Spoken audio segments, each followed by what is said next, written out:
Hello and welcome to the 2025 Mattioli Victorian Open Long Course Championships broadcast here on both KO and Swimming Victoria's YouTube channel as we enter our final session of the program, and alongside me is Kalia Marsh. Thanks, Nick. What a program we have had the last two nights. Fierce competition, battling it out. We've seen Olympians hitting the water. We've seen Paralympians taking to our multi-class events. We've also seen records absolutely tumbling across the weekend, and I'm sure tonight that is not going to stop. We have an incredible lineup of swims for you on display this evening. Yeah, the action will kick off with some relays, and they're the mixed 200-metre relays. So they're fast, action aplenty, different teams will use different approaches, so we'll see lots of lead changes in these 50s. 100%. This mixed 200-metre medley relay, there's so many different strategies and approaches that the teams can take, and they will have been considering many different ways of swimming this, because not only do you have to consider the strengths you have within your team, but also the dynamics that occur in the pool. There's a few mind games. If you can get your faster swimmers away early, you can get that nice lead. You can also get that breakaway bit of wake in the water. You don't want to be stuck swimming where it's a bit choppier out behind. And that's not all we've got on the program today. We've got the full gamut of events. Starting off early in the program, we are going to have the final of the men's 1500.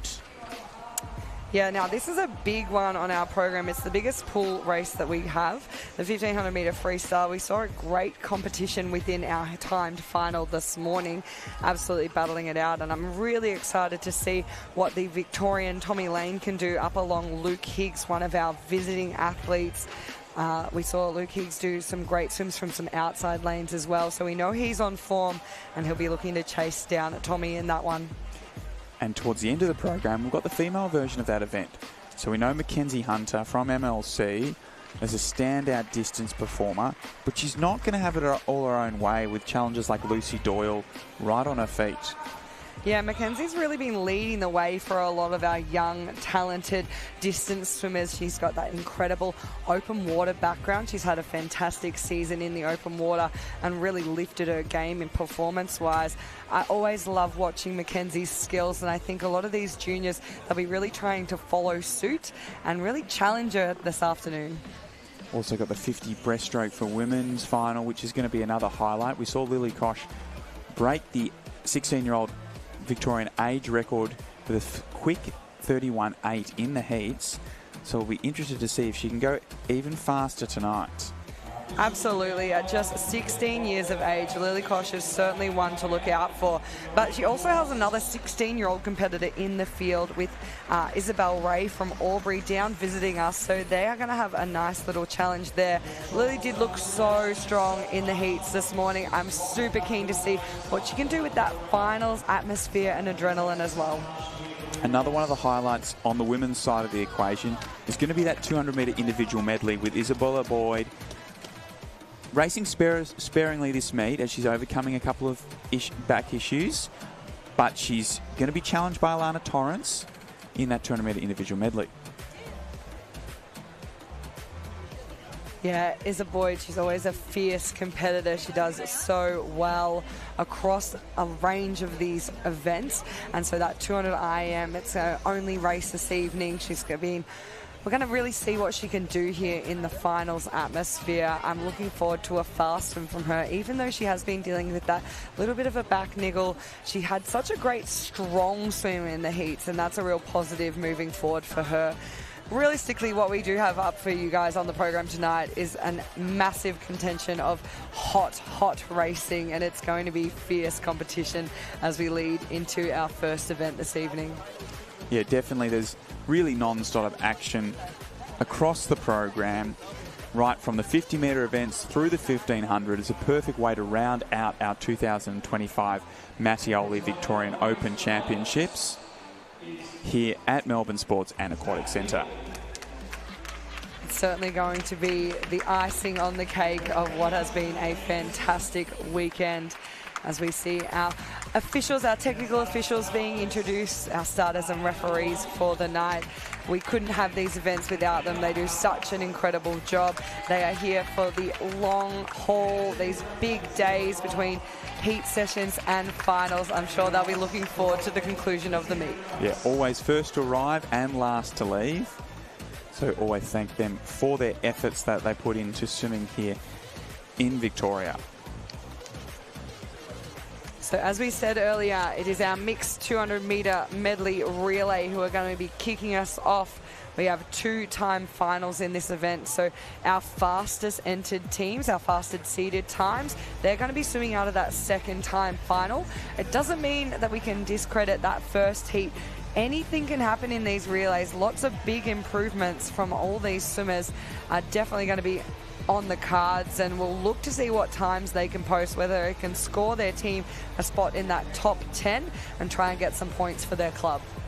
And obviously, being the third and final day, that point score is starting to be very important. Obviously, each club, whether it's trying to take out the overall title or if they're trying to move from 15th position up to 12th, sneak into that top 10 or move into the top 20, whatever it is, all those little small 1-pointers for finishing in 10th or 3-pointers or 10-pointers that you earn across tonight can make a big difference. Oh, absolutely. It's not necessarily whether you have a team of champions, but we look to see who has the champion team, and those little sneaky swimmers who make it into the final in those outside lanes, those points accumulate very, very quickly. All it takes is a couple of athletes moving who were ranked in the top 20 who sneak into that top 10, or they go into the final in 10th, but they do a stellar performance and end up 6th or 7th, and they're going to score themselves a few extra bonus points. So we are looking forward to starting off with these fun relays in the mixed 200. We spoke about them earlier. There's action aplenty. They're coming from all these different clubs. Some of them have a combination of very senior swimmers. Some of them are going to have a combination of their older swimmers with their younger swimmers. The opportunity to race male and females together here definitely always adds to the excitement.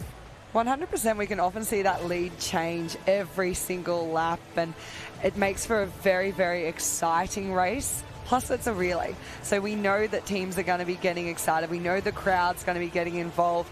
All of those parents and family members in the stands ready to cheer on their teams and their children. It's an exciting night to be racing, and especially being the final night. So we even get some of those athletes who may have completed all of their individual events coming along to watch and support, which is really, really exciting for us. And then once we've concluded those relays off the top of the program, our first of our individual events tonight are going to be our multi-class 50-metre butterfly. We know that Nick Layton, that's his favourite event. And so he's been looking forward to this final all week. We've seen him racing in both the able-bodied events and the multi-class events here at the 2025 Mattioli Victorian Open Long Course Championships. But this is the focus for Nick. Absolutely. Nick is one of our S15 athletes, so deaf or hearing impaired, and he'll be looking to set his sights on the Deaf Olympics later this year. He's had a fantastic competition. He's done some great swims in his other races, but he's a very focused man, Nicholas Layton, and the focus has really revolved around this 50-metre butterfly. He went 25.4 this morning with a little bit of a glide onto the wall, so I think there's a few things that we will see improved as we come into tonight's final, and I think that's going to be a fantastic race. If we look down to our women's 50-metre butterfly from Multiclass, that one could be a really close one as well. We had Meg Canetti and Sarah Howe within 1 second of one another in the heats this morning, and we love it when our Multiclass races are tight on the finish. We do know it does come down to those point scores, so it's not necessarily the first person onto the wall that is our winner, but it sure makes for some pretty standout races and gets everyone involved in the stands. And then talking about a highlight, when we come to event 88, the men's 150 individual medley, we've got Ahmed Kelly in that. He's the lone competitor but we do know that that's one of his main events. He performs it well at multiple Paralympics now, so it'll be great to see him in the pool representing Yarra Plenty Waves with pride. I'm sure he will be doing exactly that as our first timed final of the mixed 4x50 metre medley relay gets behind the blocks and ready to go. We are prepped and on.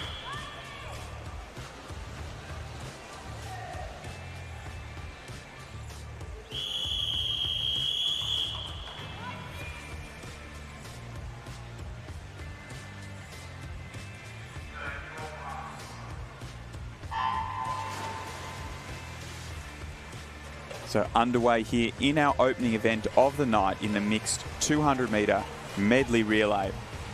Off to a nice strong start down in lane 8 is Swimland. So Swimland have set the early speed through this opening 25.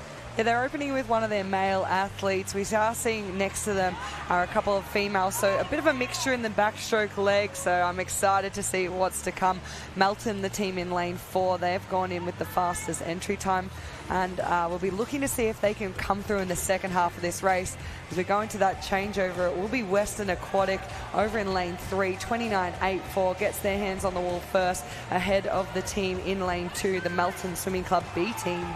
It's a really strong changeover from Swimland. They emerged in the lead and they've extended that lead in this breaststroke leg. Melton now sitting in second place, but Swimland are going to be our leaders as we change from breaststroke into butterfly.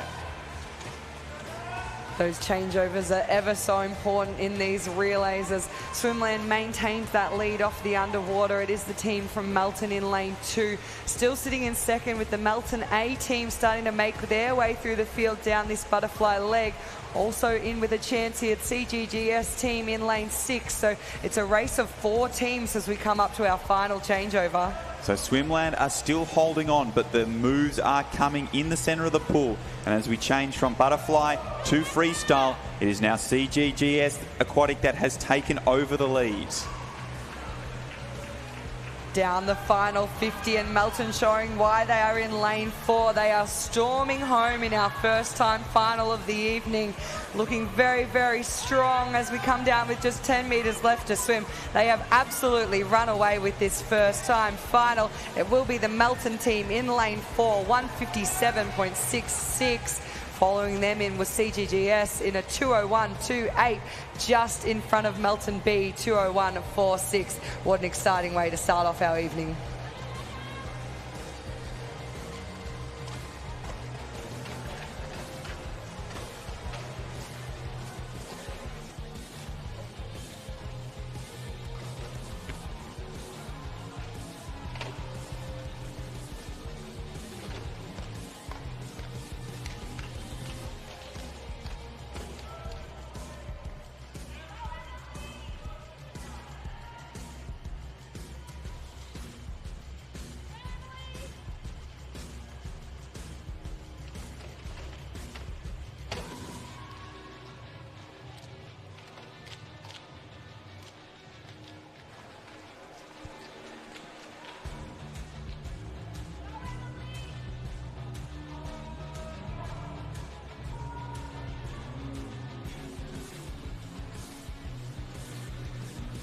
So an exciting start underway as we move along to our second and final time final of the 4x50 metre mixed medley relay.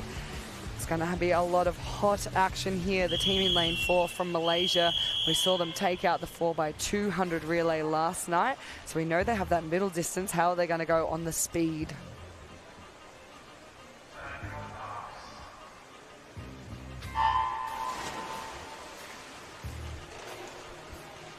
Underway here in our second of our time finals for our mixed 200 metre medley relay.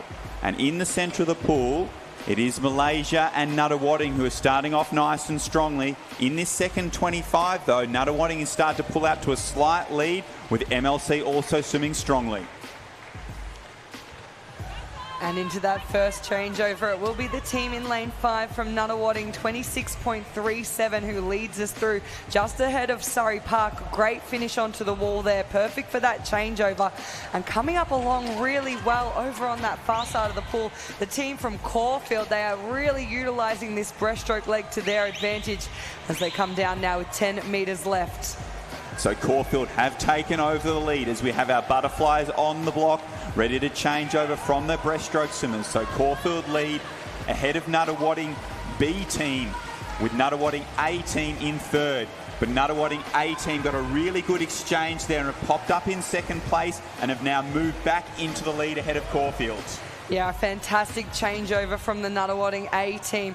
They are just extending this lead down the butterfly leg in front of the team over in 2 from Caulfield. Nunawading B maintaining that third place spot as we hit the water for our final swimmers. So it will be Nunawading who emerge into the freestyle lead in the lead. Nunawading B team is chasing Caulfield hard, so it is currently a Nunawading 1-2 here with 15 metres to go in this second of our time finals. Nunawading B team is flying home. Nunawading A team is trying to hold on, and it will be Nunawading A just ahead of their teammates in Nunawading B, with third place going to MLC Aquatic.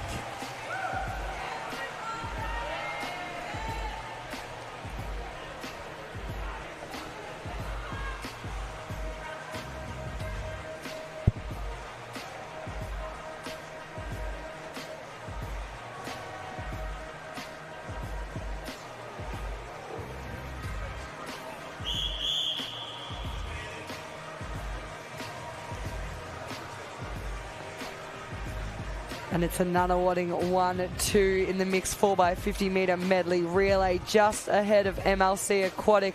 Those Victorian teams putting on a great show. Very, very tight between a lot of teams in that field. There were some incredible finishes, and that's exactly how we'd hope to kick off tonight's final session of our 2025 Mattioli Victorian State Open Long Course Championships. We turn our attention to the 50 metre end of the pool, the beautiful city skyline view. It is our 50 metre butterfly for our multi-class.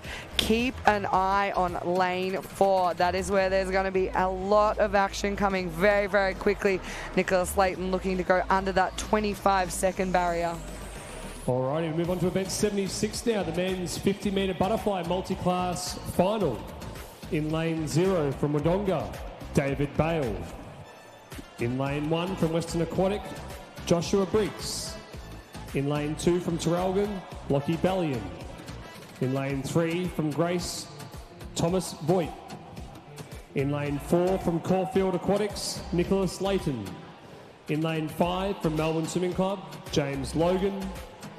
In lane 6 from Melton, Benjamin Wills. In lane 7 from Oasis Otters, Calvin Tran. In lane 8 from Geelong Swimming Club, Ryan McGrain. And in lane 9 from Geelong Swimming Club, Bradley Doolan. This is the final of the men's 50 metre butterfly multi-class final.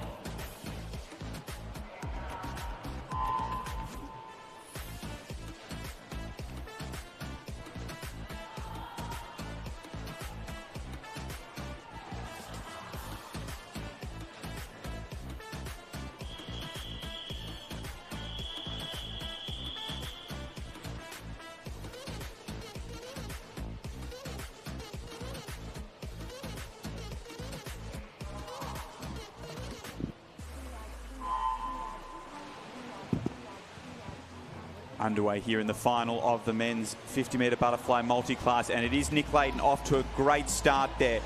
This has been his focus all meet. This 50 butterfly, he's putting in a great performance out in front. Our S15 world record holder in this very event is powering his way into the wall, chasing down his own personal best time as he gets his hand on the wall in 25.29. A very strong swim there by Nick Layton to take out this multi-class 50 metre butterfly. Second to the wall was James Logan, with Thomas Voigt in third. Reminder, these times will be converted into a point score before we have the official results.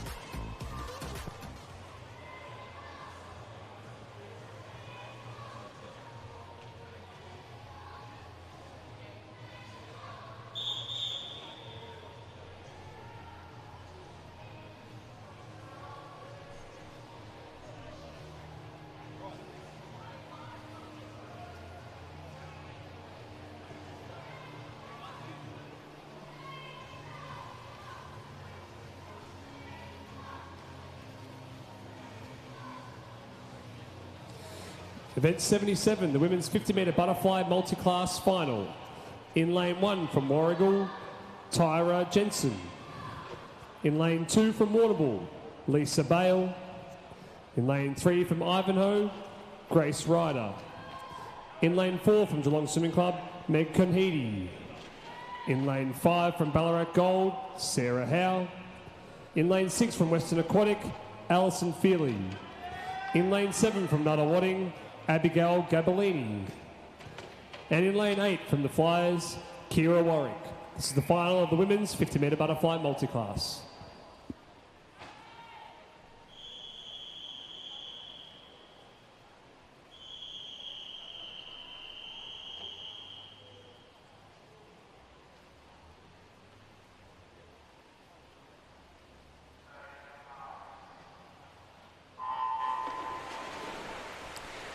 Away in racing we go in the women's 50-metre butterfly for multi-class. Great start in the middle of the pool by Meg Connetti of Geelong Swimming Club, our fastest qualifier into this final tonight. That entry time of 32.02, should be looking to break that this evening. Trying to go along with her is Sarah Howe in lane 5, another swimmer who's had a fantastic competition across the last 2 nights, but it is all Meg as we come down under the flags. She's looking very, very strong here onto the touch, and the time there 32.30. Sarah finishes onto the wall in second, 33.90, and it will be Alison Feely into the wall in third in a 37.19. Can we please have all lap counters come down onto pool deck, please? All lap counters for our next event. Thank you.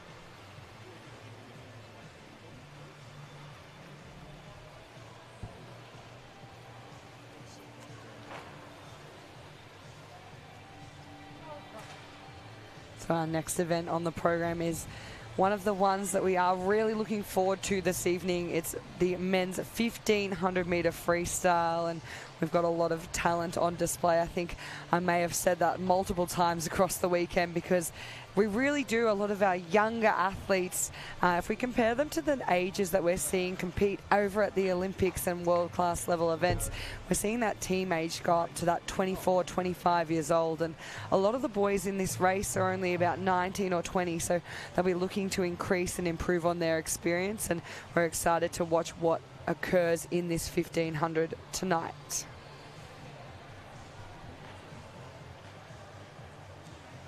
Well, if long distance is your thing, well, it's coming right up here. Event 78, the men's 1500 metre freestyle. In lane 1 from Terrelgum, Cody Said. In lane 2 from Nuttawading, Joshua Carnes. In lane 3 from MLC, Harry Hay. In lane 4 from Cheltenham, Tommy Lane. In lane 5 from Swimming Metro Northeast, Luke Higgs. In lane 6 from Swimming Metro Northeast, Jack Cummins. In lane 7 from Surrey Park, Jesse Phillips. And in lane 8 from Ballarat Gold, Marley Sutherland. This is the men's 1500 metre freestyle final.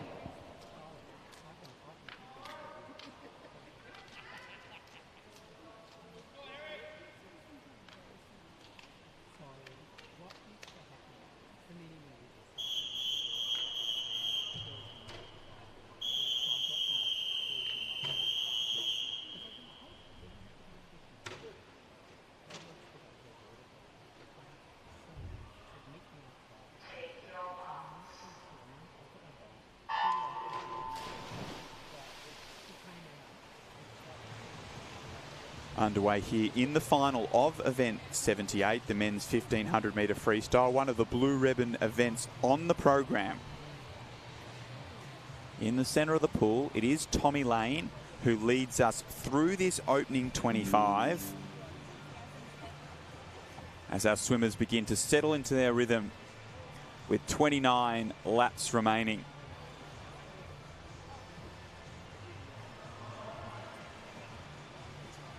So Tommy Lane has settled into that rhythm in the lead, followed by Luke Higgs. And in third place currently is Jack Cummins. This is definitely one of those races that Australia and Victoria have a very proud history in. And Tommy Lane is holding it up here through this first 100 of the final here at the 2025 Mattioli Victorian Open Long Course Championships. Yeah, so as we go around, we're really seeing that inverted V shape occurring in the field, and we expect a little bit more of a challenge throughout the second half from a few of these athletes. We know there's quite a few longer distance racing boys within the field, but Tommy Lane is looking very good early on here.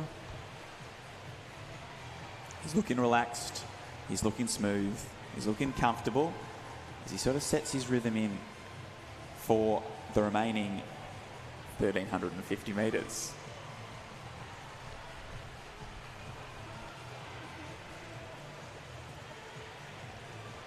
The real goal here for Luke Higgs will be to try and stick alongside him, almost get dragged along by Tommy as he's let him lead out this race.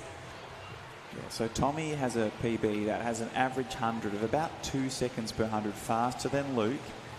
So the longer that Luke can stay with Tommy, the more chance he is to swim a personal best. And we've just seen in that lap there, he's gone about a second quicker than Tommy, so he does want to stay with him and really challenge early on in this 15. And also settling into a nice rhythm from Melbourne Sports and from MLC is Harry Hay. We know that Harry loves his distance events, and he's just sort of sitting on the feet of our two leaders through this 250 metre mark.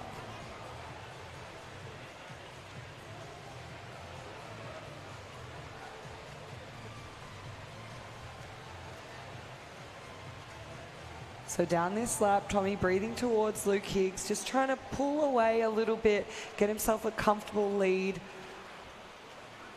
Those top three have almost broken away from the rest of the field now, with Harry Hayes trying to stay on the feet of both Tommy and Luke Higgs. As we come into that 300 metre turn, it will still be Tommy Lane leading us around in front of Luke Higgs and Harry Hay in third. Very tight little battle occurring for that fourth place spot between Joshua Carnes and Jack Cummins. We'll see if they can make up a little bit of ground as we go through the next 1,200 metres. So as Tommy's stroke has not changed from that opening 50. That's one thing he does particularly well. Just get into that rhythm, hold the rhythm, lap after lap, stroke after stroke. Yeah, big theme across these more longer distance races is that ability to have consistency. It's consistency in pace, it's consistency in stroke rate, and that consistency of keeping the legs not pushing along too hard, but that balance of whatever you can maintain for the entire 1,500, keeping them at the surface of the water and using them to propel you off those turns. The most free speed that you can get in the race comes from that moment you push off the wall. And you're seeing that Tommy is doing a really good job of that, keeping those feet up nice and high. So his back is staying dry, those hips are right up at the surface of the water, and that kick every now and again, you can see those heels just breaking the surface of the water. So he's not creating much resistance with that really good body position. And particularly if you compare that to his competitor Luke Higgs alongside, he's a lot heavier on the legs, so hopefully he has that training behind him that he'll be able to maintain that throughout. Tommy's going to have a little bit more in reserve for those last couple of 100s. So they've been matching 31 points, occasionally dropping into those 32 lows here in the opening 500 metres of our final of this 1,500 here at the 2025 Mattioli Victorian Open Long Course Championships. They've started to clear away from Harry Hay in third, so Harry was able to stay with him for that first 300. Now he's just let them slowly get away over this last 200 metres. Yeah, the real challenge for Harry here is going to be holding off Joshua Carnes, who's in lane 2. He's trying to close that gap, and when you get stuck on your own, it can be a real challenge in these 1,500 metre events. Tommy and Luke, they're going to be continuing to push each other along throughout the next few 100s, and Harry's got to do the hard work on his own now. So a third of the way through this race, 5:13 was that split through that first 500. So those of you playing at home, or in the stands, you can do your maths and start to work out what times we're going to expect for them. And it definitely looks like Tommy's made a little bit of an effort here to try and re-accelerate in this second 500. And he's was half a body length. Now it's out to 3/4 of the body length in this 100.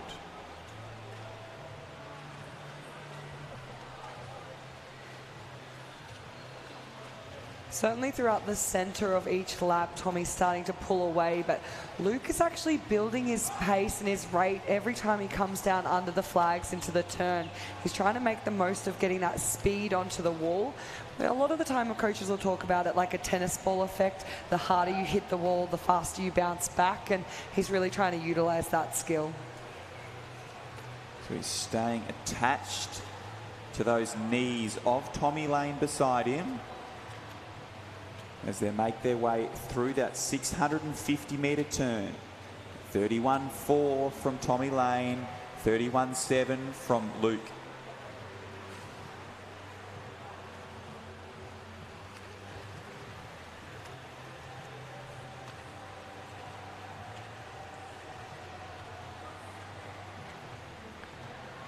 So once again, we're seeing almost that game of cat and mouse with Tommy extending the lead through the middle and Luke Higgs making it up as they come into the turn to close that gap on each lap.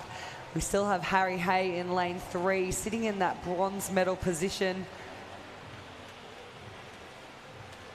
Yeah, so our two leaders are just holding those 31 seconds 50 time after time. Harry's sitting in those 32 mids, keeping himself 10 metres clear of Joshua on his outside. So he's now holding that margin and holding on to that bronze medal position quite comfortably here as we start to approach the halfway mark of this swim.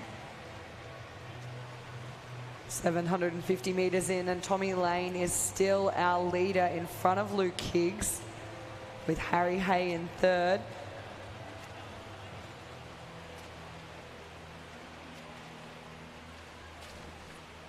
So our Cheltenham Swimming Club athlete Tommy Lane has led from the start, and now he's just gradually extending his margin over our visitor from Swimming Metro North East in New South Wales in Luke Higgs. Keeping it under 31.5, another 50 there from Tommy, putting the pressure on as Luke tries to stay on his feet. Great opportunity for Luke to be dragged along by Tommy. There was 30 seconds of distance between them on entry times, and he'll be looking to go under that 16-minute mark with this swim. It is still Harry Hay sitting in that third place position. This is certainly the part of the race where you really want to stay focused and keep on it. Can be a little bit draining throughout the center of a 1500, so you've always got to have a different focus for each 100 meters, whether it's focusing on keeping that early catch, those high elbow positions, or just staying on the legs, not letting them drop off.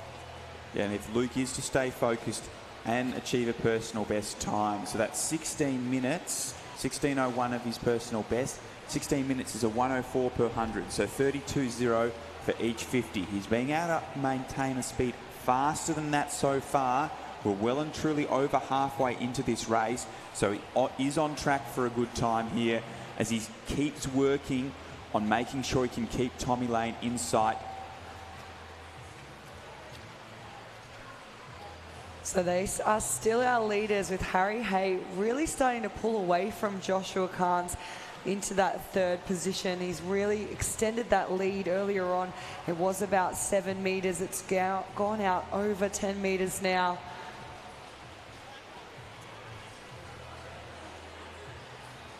Yeah, so it does look like Harry's got that bronze medal in his back of his bathers, but the battle for the gold and silver is definitely still on. It's now out to a body length and a half as Tommy each lap just ekes out an extra 15 centimetres as he turns through the 1,000 in 10:28.92.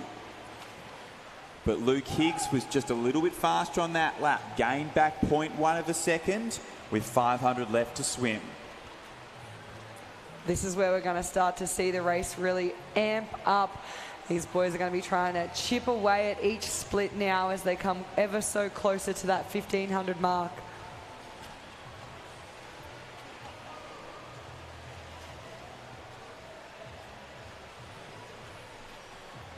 So Tommy did respond there and dropped in a 31-2 split, but Luke tried to go with him and under that 31-5 again. As we really start to get to the business end of this race, Tommy's starting to bring those legs in just a little bit more. So it's bouncing between that 2-beat and that 4-beat kick now in this last 500 metres.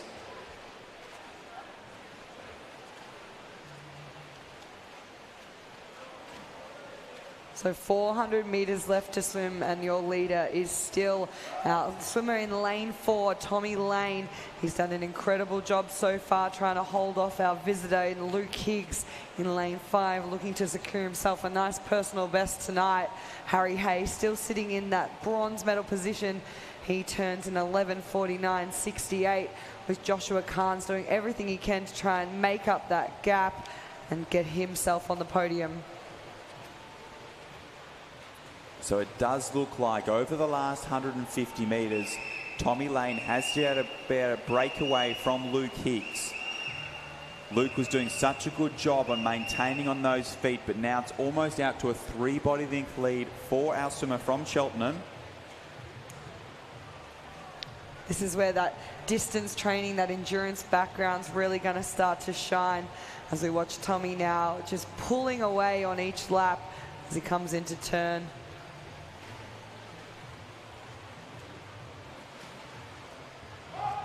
Once again, Tommy's able to hold under a 31.5 on another 50, 50 after 50 after 50, under that 31.5 second mark. Technique looks unchanged. The only thing that has changed is he's just slightly brought some more legs in over this last couple of 100 metres.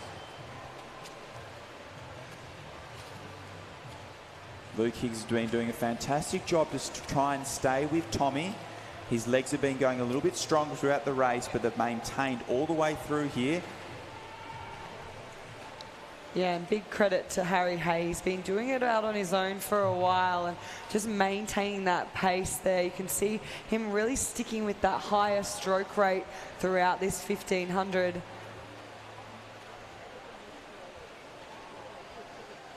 The legs are definitely being brought in by Tommy Lane now. Our athlete in lane 4 has got 200 metres left to swim. And once again, under that 31.5, Luke Higgs responds with a 31.7. So about 0.3 of a second different on that 50 as that margin just gradually grows 50 after 50 as Tommy puts that pressure on and in concluding stages of our final of our 1500 metres.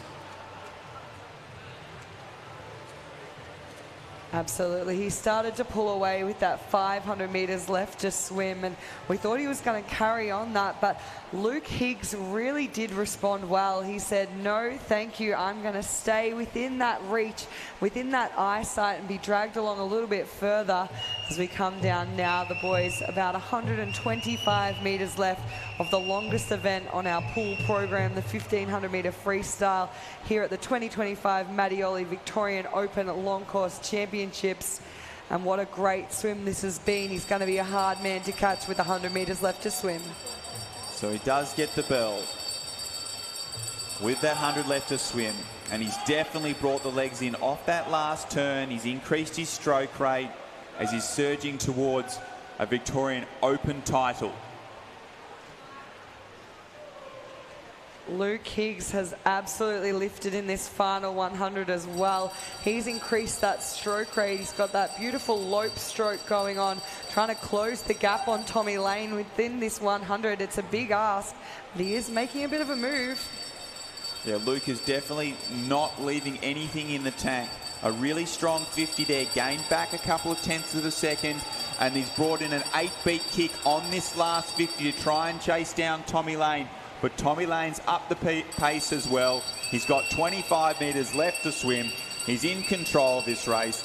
Our swimmer from Cheltenham Swimming Club is going to take out the state title here in the 1500 metres. at our 2025 Mattioli Victorian Open Long Course Championships in a 15:43.17. Luke Higgs getting into touch for second and a nice strong personal best time, knocking off over 15 seconds from his entry. Third to the wall will be Harry Hay, who's got 15 metres left to swim as he powers into the wall with a nice strong 6-beat kick to pick up that bronze medal in a time of 16:06.71, taking off 3 seconds from his entry time as well.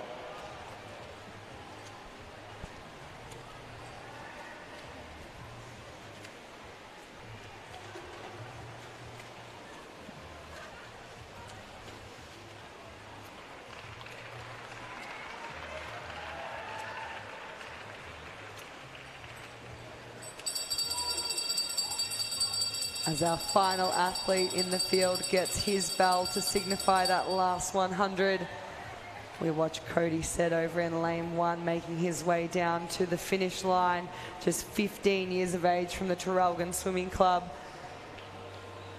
He started the distance events at the 2025 Mattioli Victorian Age Long Course Championship. He's backing up here at the Open Championships against the older athletes. He's finishing off nice and strongly here, our Traralgon swimmer. As our final athlete, Marley Sutherland, turns with 50 metres to go here in the final of our men's 1500. Our 16-year-old from Ballarat Gold Swimming Club is now working his way down his final lap. Certainly a tough event to finish off the weekend on night 3 of our finals.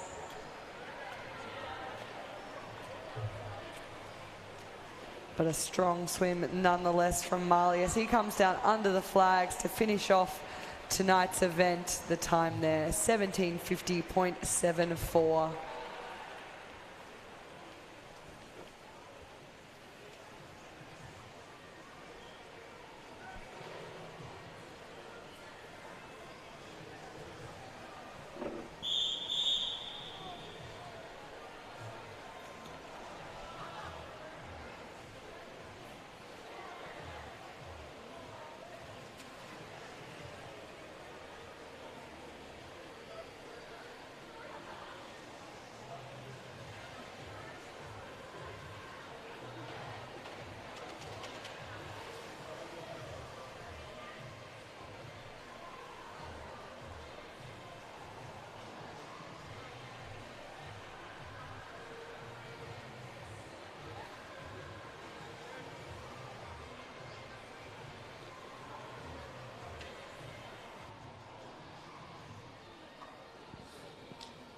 And event 79, the men's 50-metre long course backstroke multiclass final.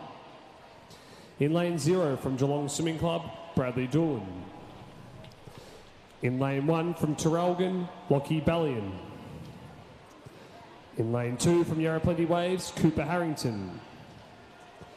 In lane 3 from Ivanhoe Swim Club, Hugo Sierakowalski. In lane 4 from Melbourne Swim Club, James Logan. In lane 5 from Oasis Otters, Andrew Ding. In lane 6 from Oasis Otters, Calvin Tran. In lane 7 from Grace, Thomas Voigt. In lane 8 from Geelong Swim Club, Ryan McGrain. And in lane 9 from OTTWN, Rawari Tristan Brown. This is the final of the men's 50-metre backstroke multiclass.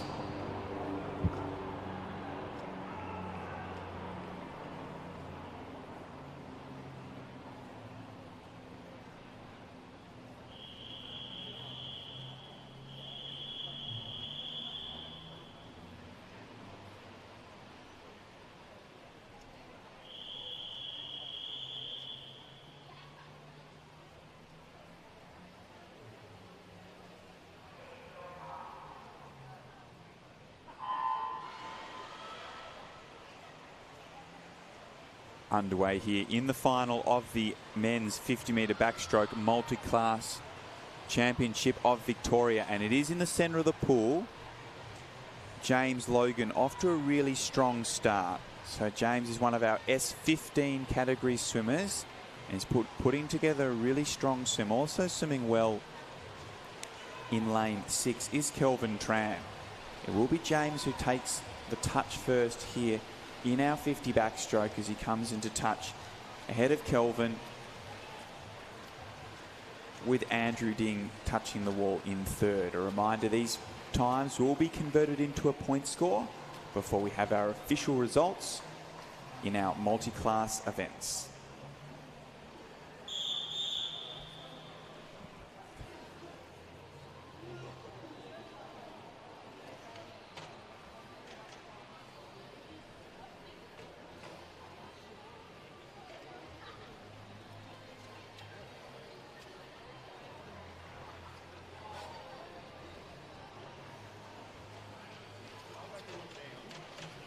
Event 80, the women's 50-metre backstroke multi-class final.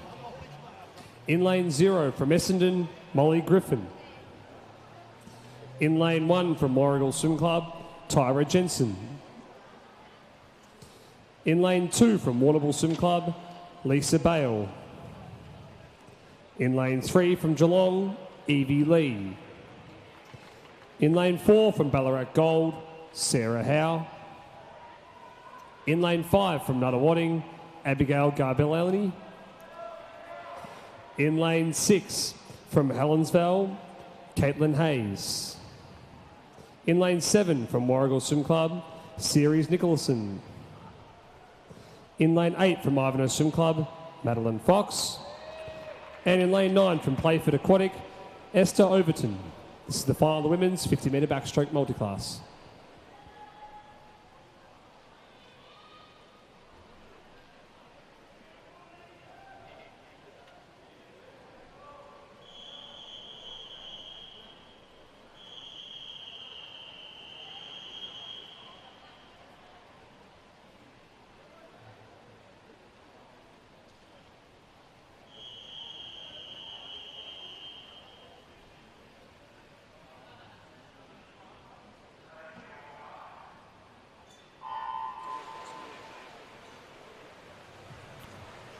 Away and racing for the women's 50-metre backstroke multi-class, and there was Cerise Nicholson out in lane 7 who got underway very smartly off that start. Coming through now is Sarah Howe. She comes into this race with a 3-second gap on the rest of the field. They'll be trying to chase her down with 20 metres left to swim. But Sarah just increasing that stroke rate now with 10 metres left to go. Up alongside her, Abigail Garbellini of Nunawading Swimming Club. But this race does belong to Sarah Howe as she touches the wall in a 37.91. Abigail touching in second, 39.93. Great effort to break that 40-second barrier. And onto the wall in third was Caitlin Hayes in a 41.01. We do remember that in our para and our multi-class events, it isn't necessarily our first athlete to touch the wall, so we do have to wait for those point scores. Keep an eye out in lane 9 for Esther Overton. She did a great personal best in the heat this morning to shave off about 1.5 seconds from her entry time. She comes into this race at a 1:43.78.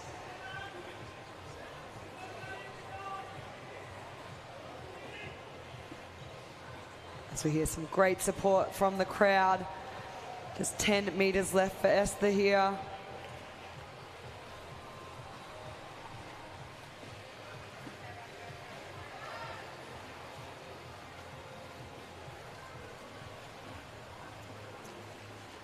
Super powerful there as we come down into the wall. Great finish. And the time, 1:48.55.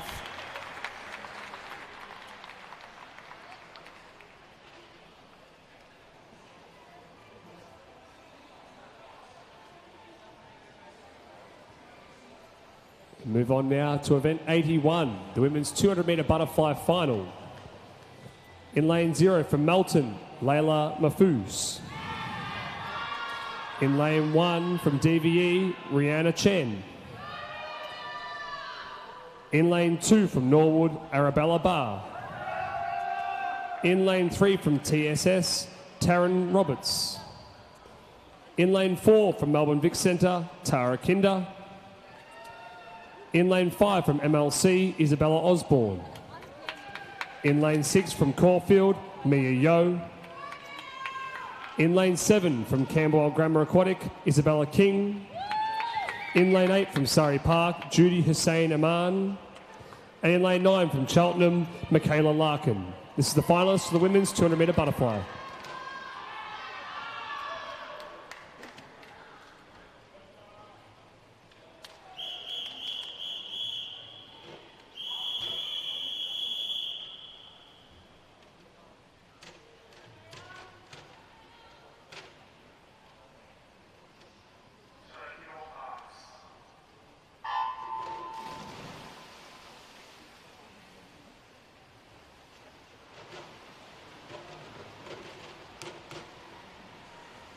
Underway here in the final of the women's 200 metre butterfly. A strong start in the centre of the pool from Tara Kinder. Also swimming strongly in this opening 50 is Mia Yo. So those two will lead through at this 50 metre mark, with Mia having a slight edge as we approach this turn. So Mia leads through in a 29.69. Isabel Osborne's now moved into second place, just ahead of Tara Kinder in third.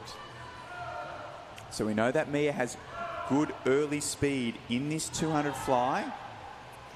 Isabel Osborne has nice 100 fly speed as well, with Tara using her strength in those medley events to come home in this second 100. So as we approach the 100 metre turn, it's starting to tighten up again. Mia has a slight lead over Isabella and Tara, but they all turn within half a second of each other. Strong turn from Tara, and she's popped up in second place, right up alongside Mia. But Mia's starting to respond here in this third 50 and has re-established a half body length lead over Tara Kinder down this third lap. So with 65 metres left to swim, it is still Mia Yo who is holding on to the lead that she's had from the 25 metre mark. But Tara Kinder has come up alongside her on the touch. They turn together with 50 metres left to swim. Tara pops up first in the lead, but ever so slightly, with Mia having the stronger of that last underwater. Yeah, those underwaters have played a big role in this 200 metre butterfly as we come down with 25 metres left to swim. And Tara Kinder has just taken control in this final 50, looking very strong with 10 metres left to go. Mia holding on for second in front of Isabella Osborne. They are moving very quickly through into that bronze medal position, but it is all Tara Kinder in a 2:14.50. Mia finishes in a second, 2:16.33. And it will be Izzy Osborne picking up the bronze, 2:18.26. What a great race down to the touch there.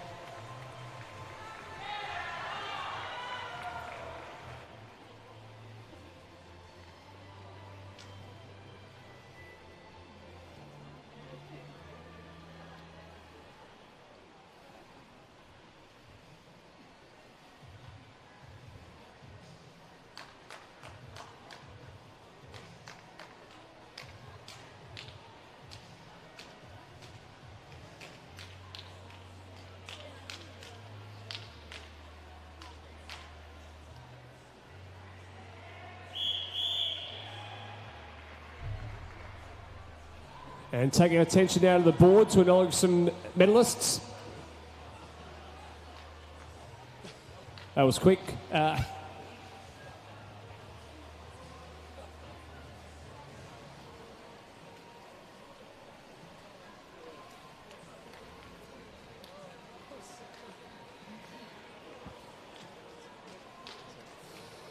Moving on now to event 82, the men's 100 metre butterfly final. In lane 0 from Swimming Metro Northeast, Harrison Rothwell. In lane 1 from Tiger Sharks, Cameron Bladen. In lane 2 from St Andrews, Jack Carr. In lane 3 from Nunawading, Callum Halloran Lavelle. In lane 4 from Swimming Metro Northeast, Joseph Hampson. In lane 5 from Viking Swim Club, Christopher Elson. In lane 6 from St Andrews, Cash Milner. In lane 7 from Western Melbourne Propulsion, James McBride. In lane 8 from Nunawading, Haruki Nikanashi. And in lane 9 from North Albury, Archie Kreutzberger. This is the final of the men's 100-metre butterfly.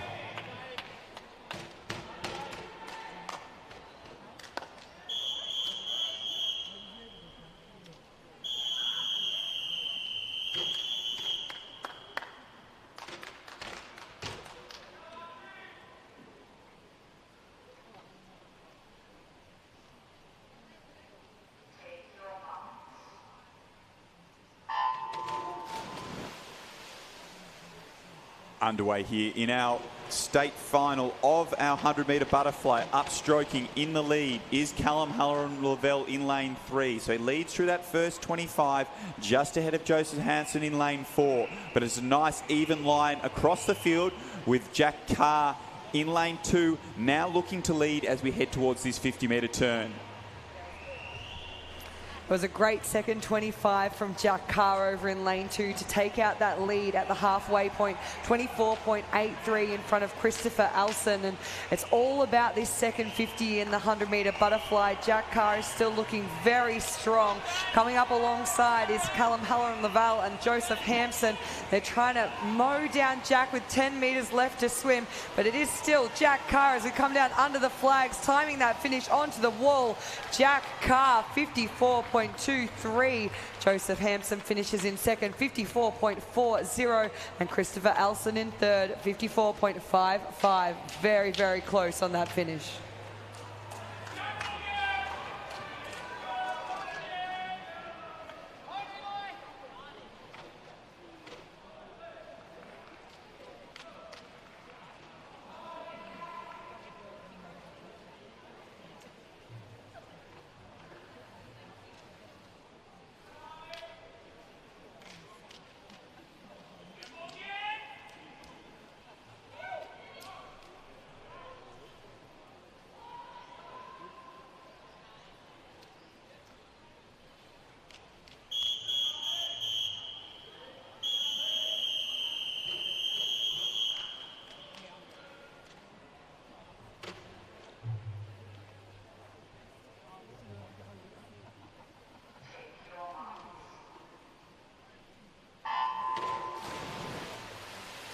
And the B final boys away and racing here. It was a nice start from Will Sharp in lane 5. Coming up alongside him was Mitchell Stewart over in lane 2. And the boys are coming down this first 50 very nicely. Eli Billman over in lane 0. Always so great on those underwaters. He's off and away racing fast early on as well. It does look like it's going to be Ewan Smith out of lane 3 who leads through this first 50 in a swift 25.99. Just ahead of Riley Mitchell. Riley did have the best of the turns and he's pulled up into the lead, but Ewan's trying to respond there in that third 25. So through that 75-metre mark, Ewan Smith is leading this B final of the men's 100 fly. 15 metres left to swim. It is still Ewan Smith out in front, but he's being challenged from every other lane in the pool. Will he hold on? And yes, he does, with a 56.25 to take out the win here in the B final.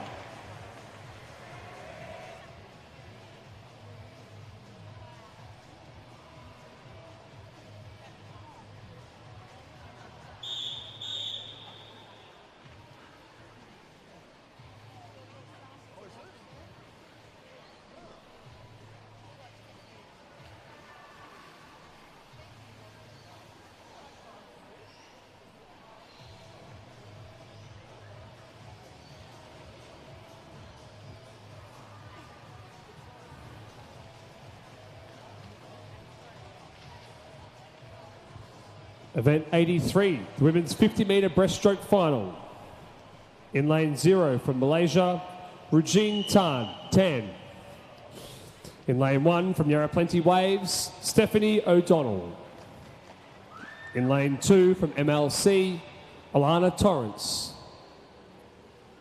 In lane 3 from Malaysia, Jing En Fee. In lane 4 from Nunawading, Lily Kosh.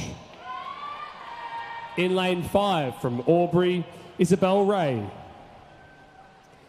In lane 6 from Nunawading, Madeline Horvath. In lane 7 from Malaysia, Isabel Chi Buckley. In lane 8 from Nunawading, Micah Fry. In lane 9 from Surrey Park, Yuchi Liu.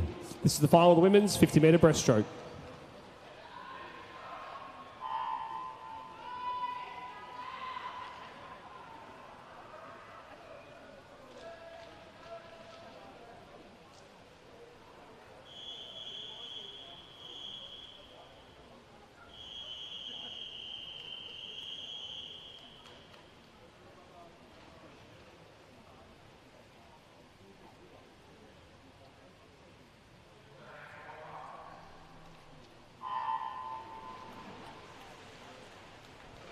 Underway here in the final of the women's 50-metre breaststroke, and a really strong start in the centre of the pool by Lily Koch. We saw her break the Victorian age group record in this morning's heat session. She's been challenged through that 25-metre mark by Isabel Ray.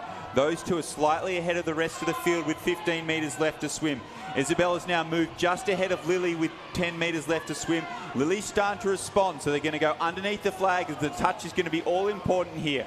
Who can get that touch on the wall? Lily reaches first, and it does get the touch in 32.27 ahead of Isabel, with Jin En Phi in third.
Away and racing now in the B final for the women's 50-metre breaststroke, and it was those centre lanes who got away quick early on. Those Nunawading caps of Jessica Wilson and Taya O'Dell, just 3 100 separating them after the heats this morning. Jess Wilson starting to pull ahead as we come down now under the false start rope. It is still Jess Wilson out in front of Taya. A little bit of an attack coming from Riley Cardo and Taylor Viney in lane 6 and 7. Jess trying to hold on now as she comes down to that final stroke, and she does get the touch, 33.93 ahead of Taya, and finishing in third was Farida Tahar.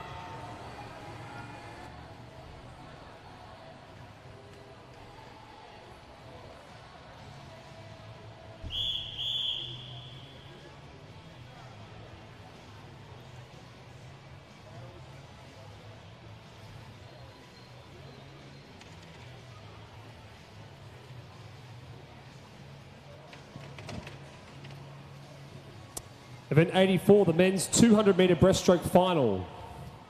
In lane 0, from Western Melbourne Propulsion, Calvin Reed. In lane 1, from North Albury, Oscar Kreutzberger. In lane 2, from Malaysia, Yu Jiang Chan.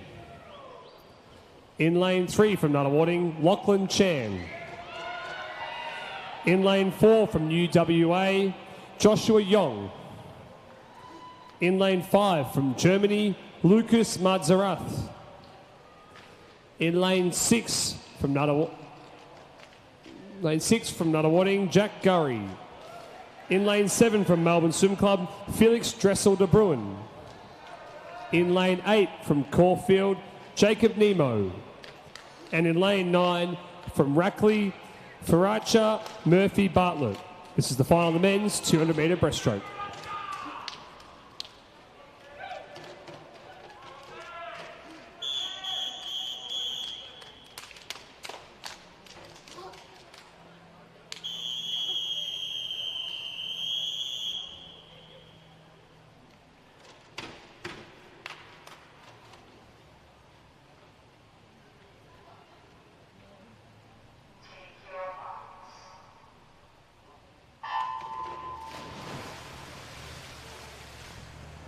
underway here in the final of the men's 200-metre breaststroke.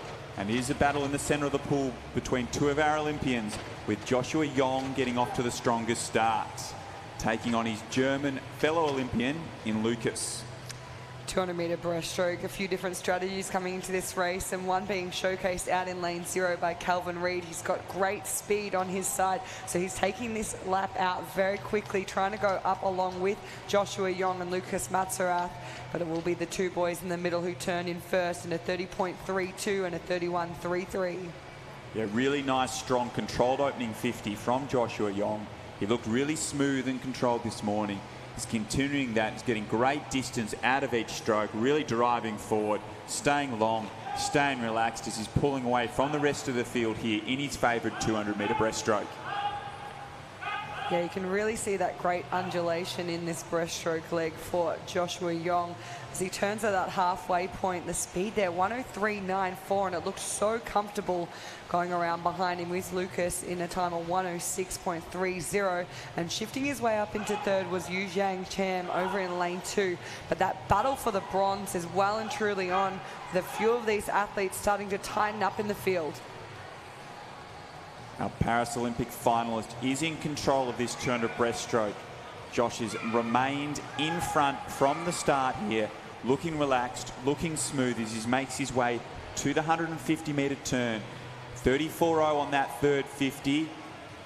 He's on for a good time here if he can match that third 50 speed or even pick it up as he's increased this rate in the last 50 here. The rate is increased, the tempo's increased. He's maintaining his length. He's got 25 metres left to swim.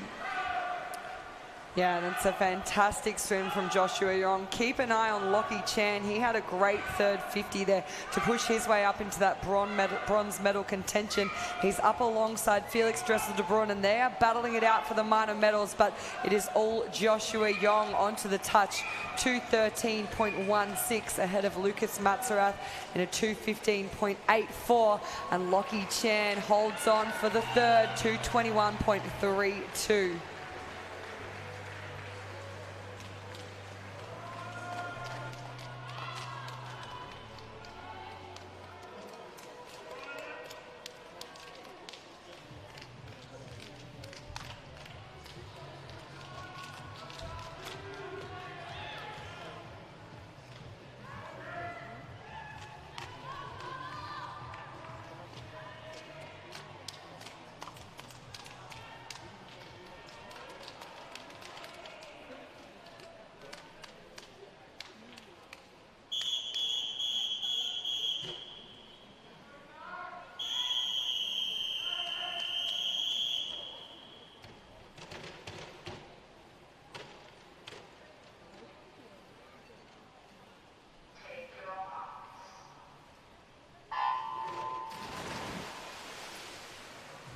Now time for the B final boys to battle it out in this 200-metre breaststroke. Nice start in lane 3 from Thomas Sutherland, popping his way up out in the lead early on.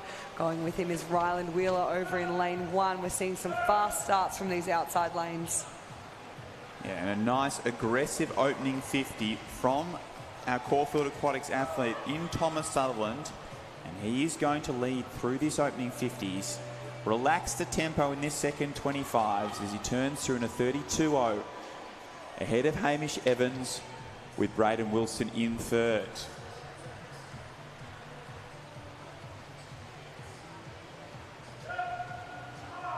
Thomas Sutherland looking very good early on here. We've almost got a line directly across the rest of the field as these boys battle it out for a position to be in at halfway.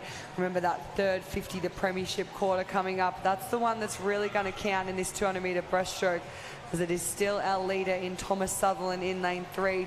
Hamish Evans looks like he's holding on to the silver spot out of our Heat 2 or our B final as they come into the turn, and following them around was Ryland Wheeler. It's no surprise that it's nice and tight in the B final. All these swimmers were very close together in the heat session this morning. Thomas Sutherland is trying to set himself apart from the rest of the field. Here's a strong opening 100. His task now is to hold on as Hamish Evans starts to make a move away from the rest of the field, is in a clear second place with Ryland Wheeler trying to go with him. So the action is on the far side of the pool as we approach that 150-metre turn. It is Thomas Sutherland, a nice 37.6 on that 50, but the fastest third 50 does go to Hamish Evans, a 37.2. He's coming home nice and fast. Will he be able to track down Thomas Sutherland in this last 50? He's finishing very well, but there's a few of these boys really starting to attack this final lap.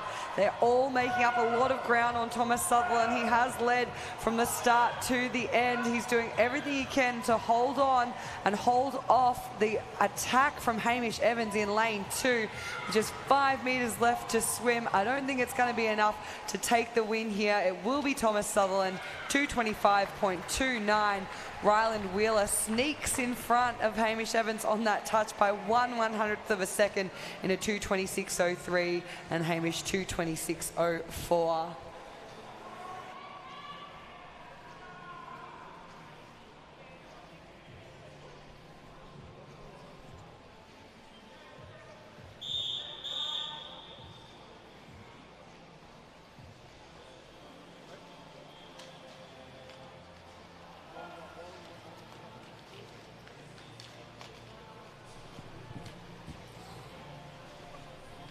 Event 85, the women's 200-metre freestyle final. In lane 0, from Caulfield, Arabella Tomlinson. In lane 1 from Nuttawading, Alicia Clark. In lane 2 from Nuttawading, Abby Carney. In lane 3 from Ireland, Victoria Cattison. In lane 4 from Carlisle, Olivia Wunsch. In lane 5 from Phoenix, Inez Miller. In lane 6 from Melbourne Vic Centre, Tara Kinder. In lane 7 from Surrey Park, Alana Banks. In lane 8 from Yarra Plenty Waves, Kiara Jeffs. And in lane 9 from Caulfield, Sienna Shepherd. This is the women's 200-metre freestyle final.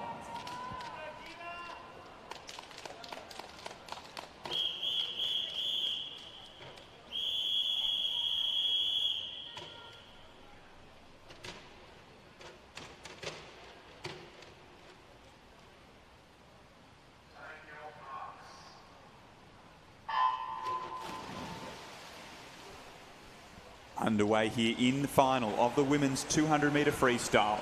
And in the centre of the pool is our Olympian, Olivia Wunsch, who leads through those first 15 metres. We saw her compete in those relay events at the Paris Games, and she's off to a nice strong start here in the 200 freestyle. Also away well was lane 0, Arabella Tomlinson. She's getting out quickly, trying to go up against these girls in the centre of the pool, but it will be Inez Miller who turns in first in a 28.12. Olivia follows her around 28.25, and feet on the wall third was Tara Kinder, who's backing it up from that 200 fly just moments ago.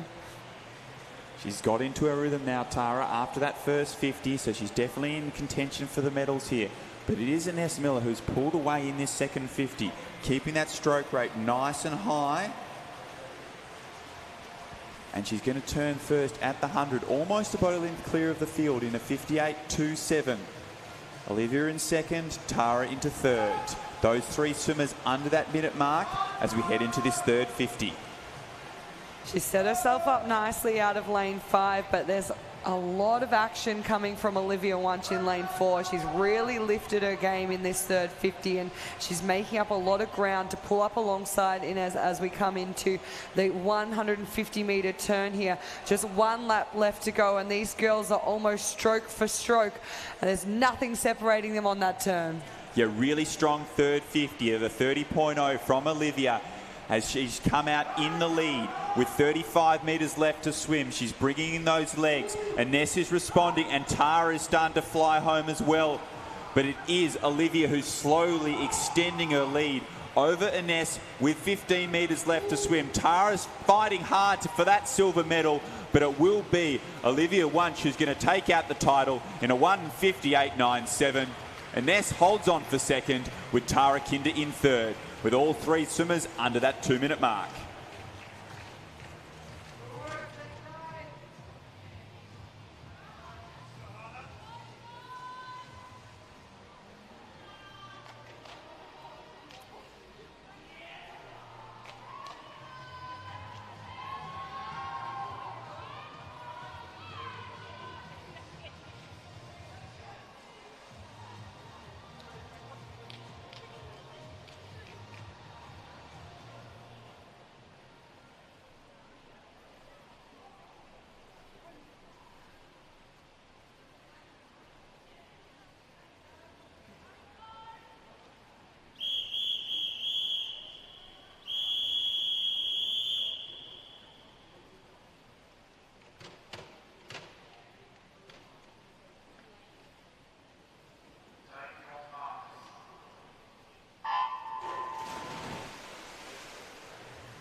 As our B final gets underway, we are in for a nice close race here. All the athletes in the field sitting under that 2:11, but our fastest qualifier is sitting at 2:09, and we're seeing just that, almost a blanket across the field.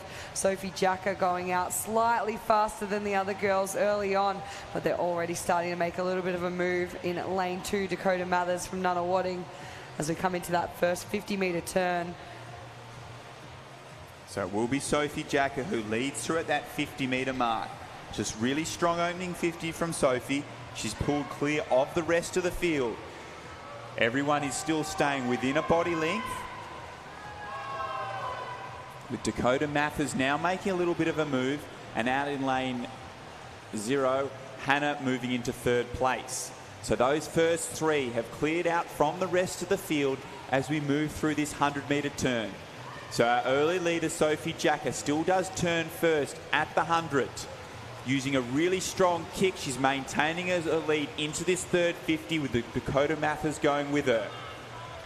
Just starting to see some of those athletes in the middle of the pool close the gap here. Nice little battle between Madison Cooper and Brianna Burgess. They're starting to join that party out in front, with Dakota Mathers looking like she might have reclaimed that lead. As we come down into this final 50, there's about 4 swimmers across the field who are very, very tight onto the wall. It is Dakota Mathers turning in first, followed by Bree Burgess, and in 3rd, Sophie Jacka. She's trying to hold on from that early lead. And Dakota did get the best of the turns there, so extended her lead off the turn, but swimming really strongly is Brianna Burgess in the centre of the pool. She's come up alongside Dakota Mathers, but really fighting hard in this final 25 is Madison Cooper here in the B final. Dakota's holding on. Brianna's coming strong. Those two are going to go under the flags together and contest the win, and it will go to Brianna Burgess in a 2:07.51.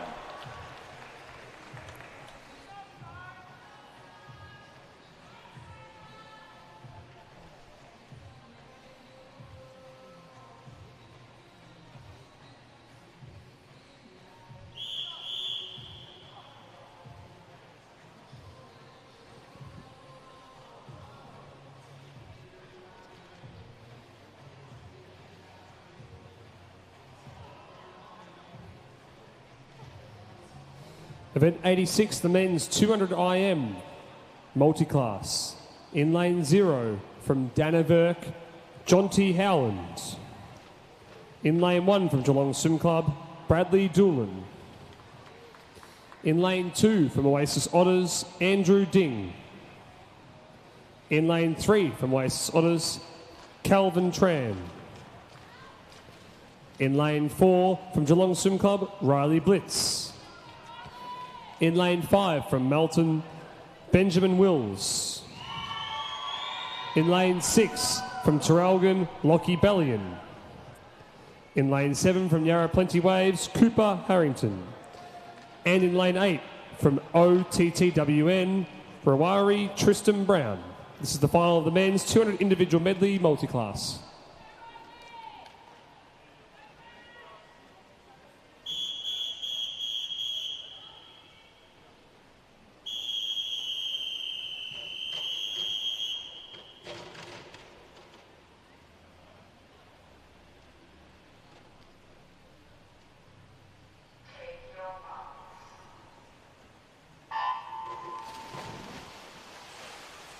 Underway here in the final of the men's 200-metre individual multi-class, and a really strong start in the centre of the pool from Riley Blitz. We know Riley likes to get up and racing very quickly. He loves to be in the lead. He likes to fight, and he's going to take out this first leg of the IM. Onto the turn there, 30.35, so it's a quick start to a medley.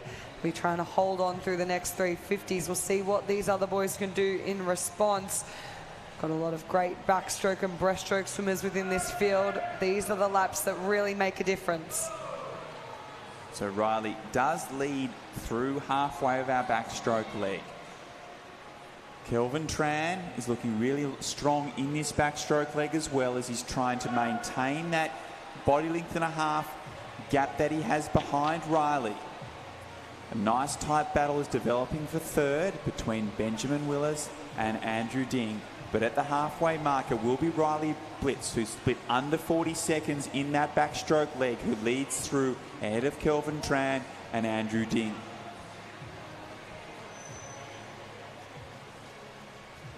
Into the breaststroke, and we're just starting to see a couple of these boys picking up the pace, trying to close that gap, but Riley's still looking very, very solid out in the lead. There's a lot of room to be done to make up this ground as we come down. Kelvin Tran, though, having a great breaststroke leg. He's got that super high stroke rate, and he's coming at Riley Blitz with 10 meters left before their final leg of the IM. So we saw Riley Blitz pop up in the lead right at the start of this race. He's held it through the butterfly. He's held it through the backstroke. He's maintained it through the breaststroke. And now he's into the freestyle, bringing those legs in nice and strongly. Kelvin Tran is doing a really good swim as well in lane 3 as he tries to maintain hold of Riley. Because remember, these aren't going to be converted into that point score to determine the overall winner. So all our athletes need to fight all the way to the wall here in this freestyle leg. Coming down now under the flags, and it will be Riley Blitz who gets his hand on the wall first in the 200-meter individual medley for our multi-class men in a time of 2:31.62. Tight battle for second, and it will go to Kelvin Tran, who just holds on there in a 2:39.09 ahead of Benjamin Wills, 2:39.30. We will await those point scores as the rest of the field comes in. Young gun Cooper Harrington in lane 7. It's been a nice swim for him, 2:57.60. Fast freestyle to finish off. And our final 2 athletes in this final making their way into their freestyle now, as Bradley Doolan finishes in a 3:15.30.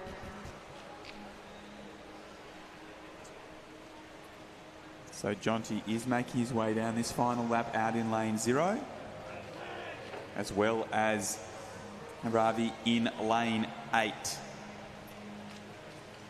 They're having a nice strong battle here on opposite sides of the pool. Our visitors. And both of these athletes in that SM6 category, so this is a direct competition race, and Jonty Howland looks to be the one that's going to finish ahead of Roriri Tristan Brown in that time of 3:55.36.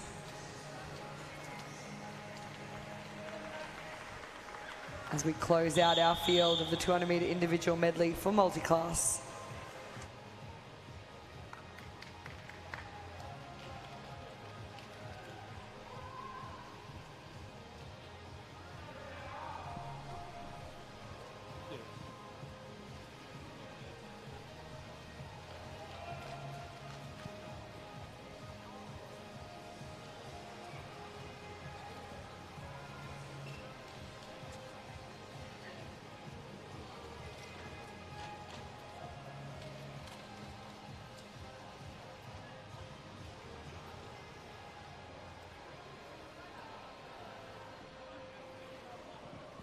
Event 87, the women's 200 individual medley final, multi-class. In lane 0, from Ivanhoe Swim Club, Madeline Fox. In lane 1, from Sale Swim Club, Mackenzie Gibbs. In lane 2, from Helensvale, Caitlin Hayes.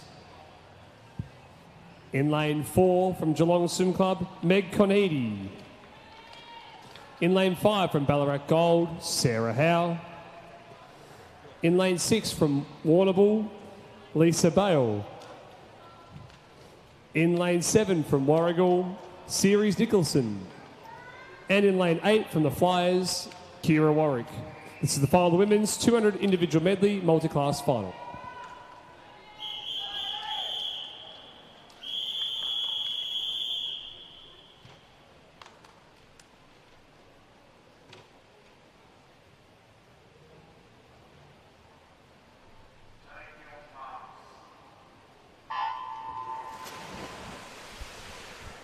just had a great race on her hands for the men's 200 metre individual medley multi-class, and the women looking to do the same. It's Meg Conetti out in that centre lane, who's taking out this butterfly very nicely, and going alongside her, Sarah Howe in lane 5. These two have had some great races across the weekend, and this is shaping up to be another one of those. So Meg is one of our SM19 athletes, with Sarah being an SM10. So they are in different classifications, but they always have nice head-to-head races in every event they compete in.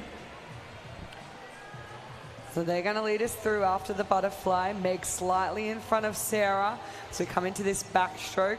And they look quite evenly matched in the backstroke. Very similar pacing. It's almost synchronized swimming in the center of the pool.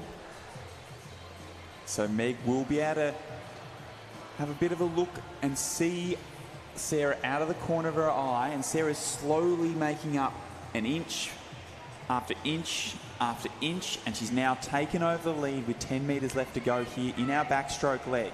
So she's going to lead into this backstroke to breaststroke turn at the halfway point of this 200 metre medley final. Yeah, we just saw Sarah pick up her stroke rate under the flags to try and gain some momentum leading into this breaststroke. The more speed you can take with you off that turn, the better off you're going to be down this lap. Meg on that underwater did a really nice job to pop up right alongside Sarah, and she's just starting to pull away from her a little bit as we see our third placed athlete, Caitlin Hayes, turn into her breaststroke, followed onto the wall by Lisa Bale.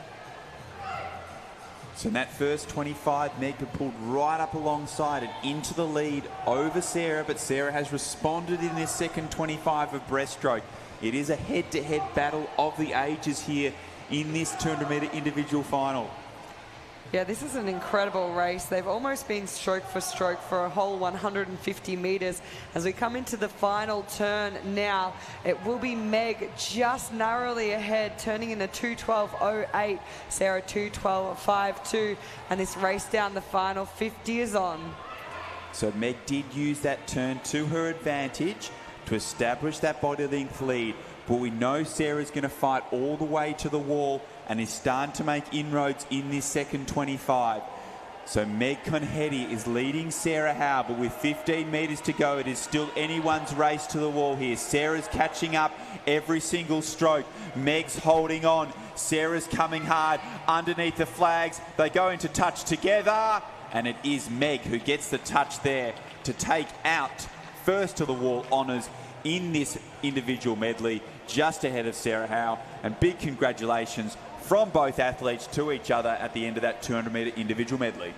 And what a fantastic show of sportsmanship at the end of the race. The first thing the girls did was turn to each other and give one another a big high five there. So congratulations, girls. What an incredible swim as we watch Caitlin Hayes now coming into finish under those flags. It's been a great effort for her to hold on to that third place spot into the wall. The time there, 3:24.27. Lisa Bale will get her hand on the wall in fourth. And a fast finish from lane 7 for Cerise Nicholson to go 3:33.64.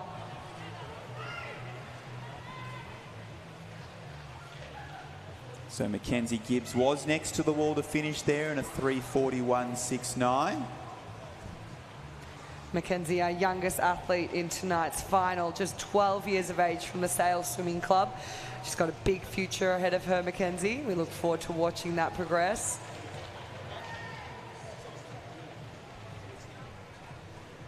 With our final swimmer in the pool coming down under that false start rope to finish the race, the 200 metre individual medley for Multiclass. Madeline Fox over in lane 0, getting the wave from Coach Arco. Head down into the wall. Great job on that finish there, Mads. 4:23.15.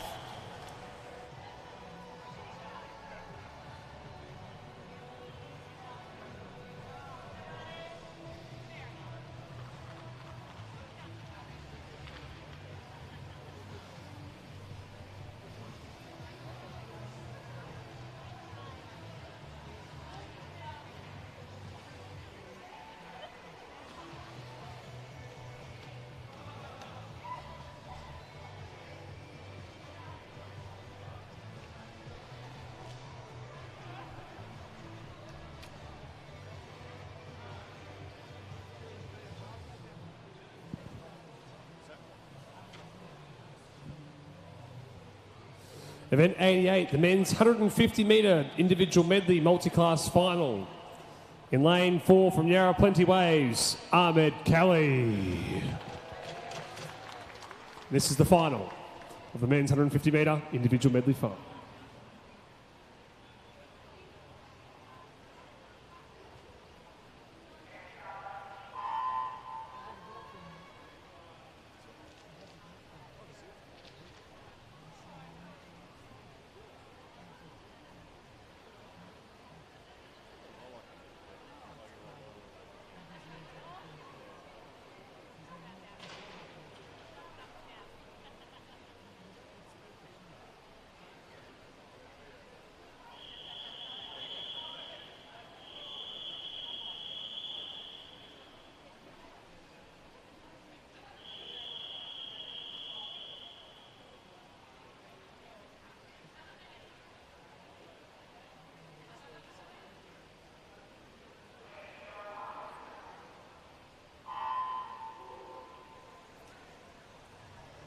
Underway here in the final of the men's 150-metre individual medley multi-class. We have Ahmed Kelly in lane 4, our 4-time Paralympic superstar. Absolutely. And this is one of his favourite events. We always see him and Grant Scooter Patterson competing for those medals in this very race at the Paralympics. 2-time silver medalist Ahmed Kelly, 4-time Paralympian, and every time absolute legend Ahmed Kelly swimming out of lane 4. And what an exciting opportunity to get to watch one of the stars of the Australian Paralympic team in action here tonight on our finals night 3 of the 2025 Mattioli Victorian State Open Long Course Championships. So starting off nice and strongly here in the backstroke leg, with his entry time of 3:15.81, so we can follow that along as we progress here. And so Ahmed turns through the backstroke in a 1:06.02. Now he's moving on to his favoured breaststroke. So he's out of his 3 strokes that he'll complete in this medley. Breaststroke is definitely his favourite. And he does it so well. You just watch him get so much distance off each stroke. He really does a great job of maintaining that stroke rate, something he really focuses on here. That length each time, making sure that he stays connected to the water. Yeah, the drive he gets off those legs. Long, powerful strokes as he squeezes tall. And he is one of our obviously more experienced athletes in the field, 33 years of age now, but he has that youth about him. It's like he's still 20 years old. He's always bright and bubbly and such an integral part of the team that we have. Never has a smile off his face. It's always smiling, always bubbling, always willing for a chat as he turns through the 100-metre mark, a 1:05.71 breaststroke leg as he turns into his freestyle. So the rules in medley swimming, the freestyle isn't allowed to be one of the 2 previous strokes that you have done. And for Ahmed, the best approach is to do more of a butterfly stroke here in this freestyle leg. Yeah, well, today in particular, we've learnt a lot about the freestyle leg or the freestyle races and what you are able to do. We did get to watch Sam Williamson compete in the 50 freestyle, producing a breaststroke lap, and now we're watching Ahmed complete it as a butterfly, and it's actually looking like a great butterfly as he comes down this leg. So he's got 15 metres left to swim, and he's on track for a really nice strong time. His entry time was at 3:15.81. He's got 10 metres left to swim and 10 seconds to get in under that entry time. So 5 metres left to swim as Ahmed comes into the wall to take this 150-metre medley out in a nice strong time of 3:17.26. Fantastic effort from Ahmed Kelly there, and we just love to watch him race. It not only is such a fantastic swimmer, but he's such a fantastic person, so great job, Ahmed.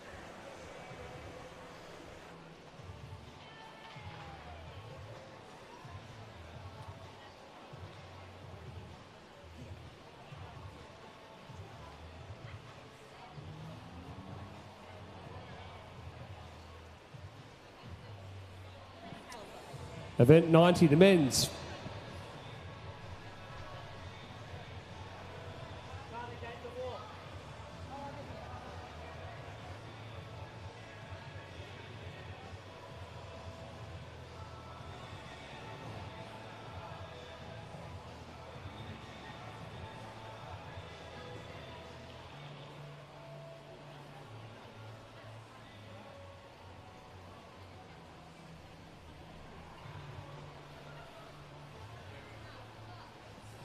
All right, event 90, the men's 50-metre freestyle final. In lane 0 from Malaysia, Yeo Jen Lok. In lane 1 from the Vikings, Christopher Elson. In lane 2 from Western Melbourne Propulsion, Lockie Jacket Simpson. In lane 3 from the Highlanders, Jamie Anderson. In lane 4 from St Andrews, Jesse Gorman. In lane 5 from Club 37, Harry Clowens. In lane 6 from Nuttawading, Xander Coates. In lane 7 from MLC, Toby McComish. In lane 8 from Sopak Swim Club, Matthew Wilson. And in lane 9 from MLC, Aidan Ross. This is the men's splash and dash 50-metre freestyle final.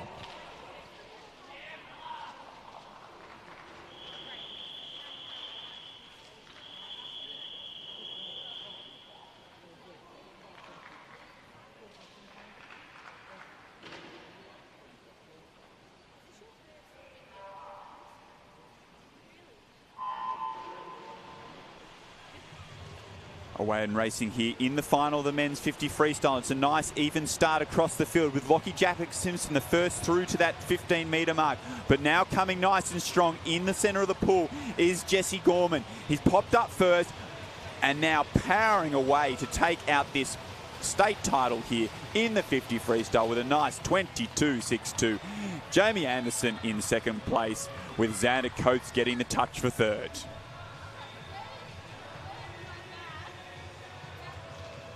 Shortest distance under the water, popped up with speed and in control for the rest of the race there from Jesse Gorman.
Away and racing for the B final of the 50-metre freestyle for our men, our State Open Championships, and throw a blanket across this field.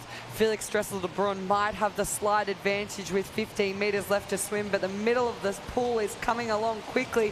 It's still Felix out in the lead. Lane 4, Yin Chuen, very, very close, but it will be Felix Dressel de Bruyne, 23.52 in front of Yin Chuen, and then in third, Campbell Wilson Moran.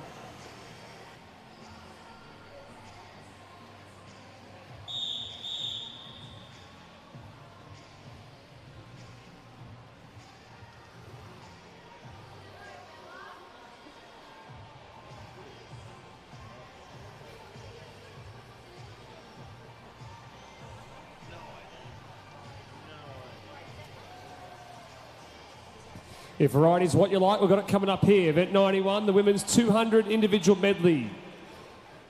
In lane 0 from Melton, Maynard Mahfouz. In lane 2 from Warraini Swim Club, Bridie Quayle. In lane 3 from TSS Aquatic, Taryn Roberts. In lane 3 from Swimming Metro Northeast, Bella Zhang. In lane 4 from Nuttawading, Isabella Boyd. In lane 5 from MLC, Alana Torrance. In lane 6 from Albury Amateur Club, Isabel Ray. In lane 7 from Nuttawading, Dakota Mathers. In lane 8 from Nuttawading, Jessica Wilson. And in lane 9 from Surrey Park, Riley Cardo. This is the final of the women's 200 individual medley.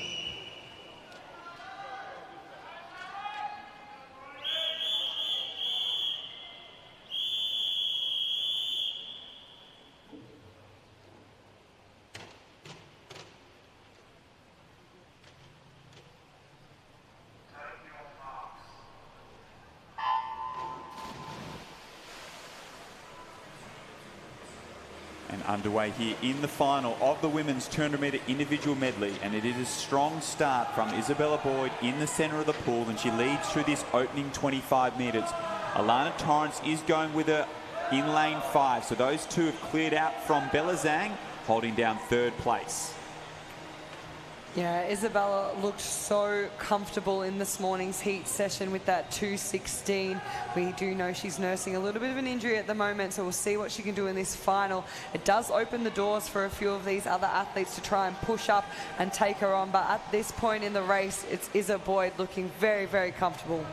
We saw her put together a really strong 100 butterfly the other night, and she's doing a great job here into the backstroke leg. Keeping that stroke rate nice and high here in this 200 metre individual medley, looking smooth. Head hasn't moved, hips are nice and high as she works towards this backstroke to breaststroke turn. She turns through in a 101.56. Alana Torrance holds on to second place, just ahead of Bella Zhang, and not to be discounted is Bridie Quayle in lane 1. But here come the breaststrokers. Absolutely. Isa Boyd still comfortably out in front, but the race for that second place is certainly on between Bella and Alana. They are stroke for stroke. Bella's really trying to push in front. Alana not letting her do that very easily here, but it is all Isa Boyd. She's going to come down under the flags now into that final 50-metre swim. The freestyle leg with quite the lead as she turns in a 140.81. She is the one to beat with 45 metres left to swim. This is a really strong swim from Isabella Boyd. On track for a really nice time if she can hold it together down this last 25. She's brought those legs in nice and strongly. That stroke rate's nice and high as she's attacking this last 15 metres. It is all hers, this 200 metre individual medley. She's led from the start, she's been in control of the race, and she's going to come in to take the state title out in a nice strong swim of 2:13.56. A tight fight for second goes the way of Alana Torrance from MLC, with Bella Zhang in third.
Underway now with our B final of the 200 metre medley. And it was a great start by Lily Koch out in lane 6, looking very strong in this butterfly. There's a blanket across the field for the rest of the girls. No one really trying to put it out too fast early on.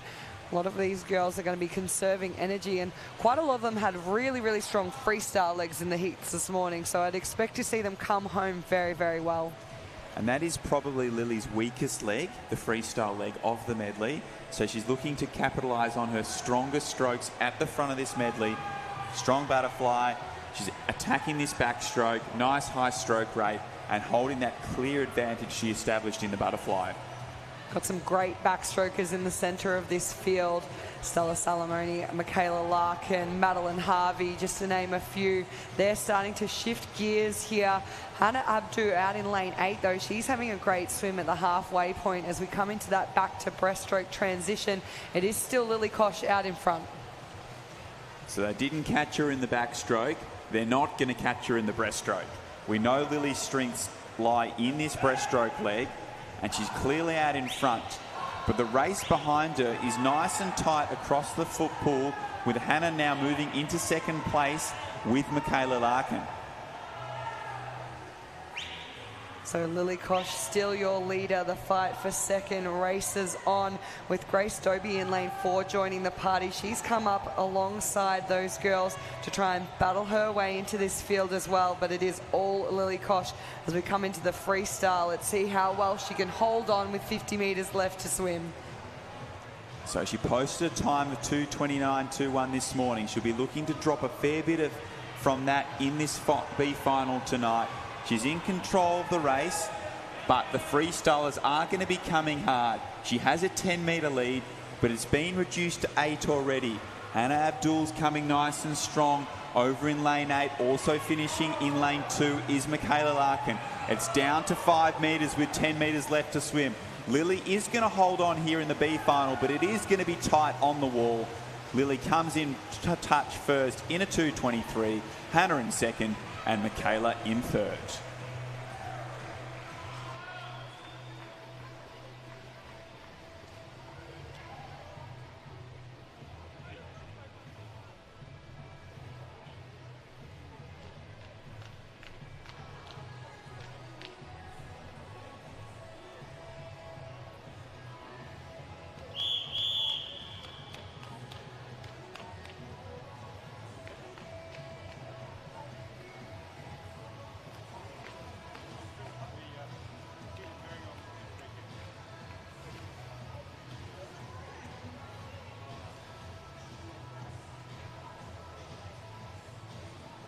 And event 92, the men's 400 individual medley final.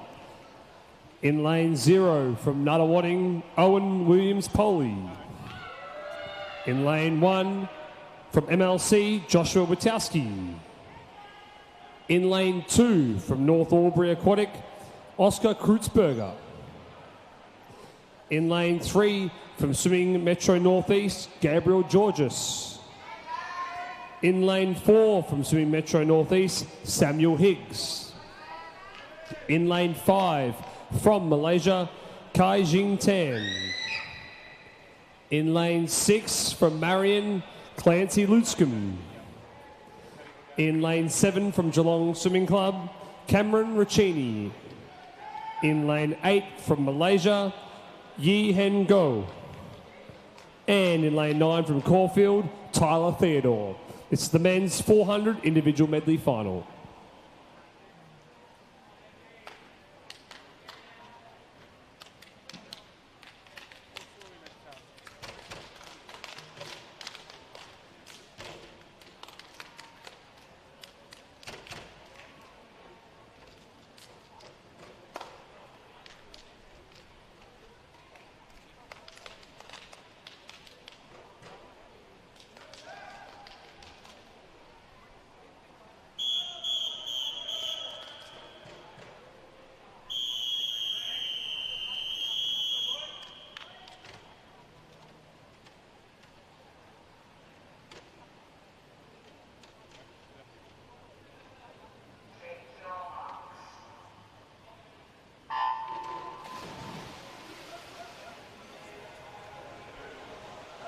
And we are underway here in the men's 400 metre individual medley final. on night 3 of our 2025 Mattioli Victorian Open Long Course Championships here at Melbourne Sports and Aquatic Centre. Gabrielle Georges is out to the strongest start through this opening 50 of our butterfly as he turns through in a swift 26.85, with Oscar Kreutzberger sitting in second and Clancy Lanscombe in third. So Gabrielle has maintained that lead of a body length over the rest of the field through the 75 metre mark of this butterfly leg. It's really important in our butterfly of this 400 metre IM to get through as quickly as possible, but have used as little energy as we can. So Gabrielle turns through under the minute in a 58.91. So the only one under that minute in the butterfly leg, and he's up and stroking nice and strongly in the backstroke. Clancy Lanscombe has moved into second place at the conclusion of that butterfly and has now pulled away that tight battle for third. So it is Clancy and Gabrielle who lead here in the backstroke leg of the 400 metre individual medley time final. This is our fastest of 3 heats. The preceding 2 heats swam in this morning's heat session, and they set the time to beat. Gabrielle and Clancy are now going stroke to stroke in this second 50 of our backstroke. So Gabrielle led after the butterfly. Clancy's come up alongside him and has taken over the lead in this backstroke while he's maintaining a nice strong stroke rate, our swimmer from Marion. As he makes his way through the turn at the 200 metre mark in a 2:06.94, he leads by nearly a second over our early leader, Gabrielle. So some really tight racing out the front here from our visiting athletes. Our Victorian boys doing a great job though, trying to stay in this mixture. Battling it through the breaststroke leg. It can be the make or break, particularly in a 400 IM when you have 2 laps to try and hold that together or push your way through into the competition. As we come down to that turn, it will still be out in front, lane 3. Gabrielle Georges in front of Clancy Lanscombe in 6. Not a lot between those two as we turn into those 3rd and 4th place. There's absolutely nothing separating Samuel Higgs and Kai Jin Tan. So we saw that Gabrielle was our early leader in the butterfly. Clancy caught him and passed him in the backstroke. Gabrielle has now taken back control of this race in the breaststroke leg, but the centre of the pool is starting to make a move. Samuel and Kaiji are coming nice and strongly, and Cameron Cheney. So the breaststrokers have made their move in this second 50 of breaststroke, but they will have to chase down Gabrielle Georges, who leads through the 300 metre mark and has a commanding lead into this freestyle leg. Gabrielle doing an incredible job, but the race is well and truly on for these minor medals between the 4 centre lanes here. Clancy Lanscombe trying to hold off Cameron Rakini, who was coming at him in that second 50 of breaststroke, and we know he loves to finish a race strong. Those two just ahead of Kai Jin and Samuel. As we come down into that final turn for Gabriel, he is still the leader. It's a great solid lead. He's going to be hard to catch. Clancy holding on to that second with Cameron Rakini in 3rd. So with 35 metres left to swim, Gabriel has this title in his grasp, but the battle for the silver is hotting up.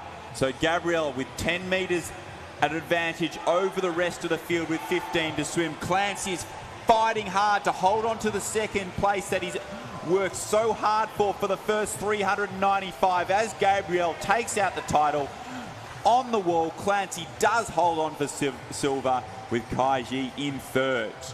What a race from our males 400 metre individual medley final.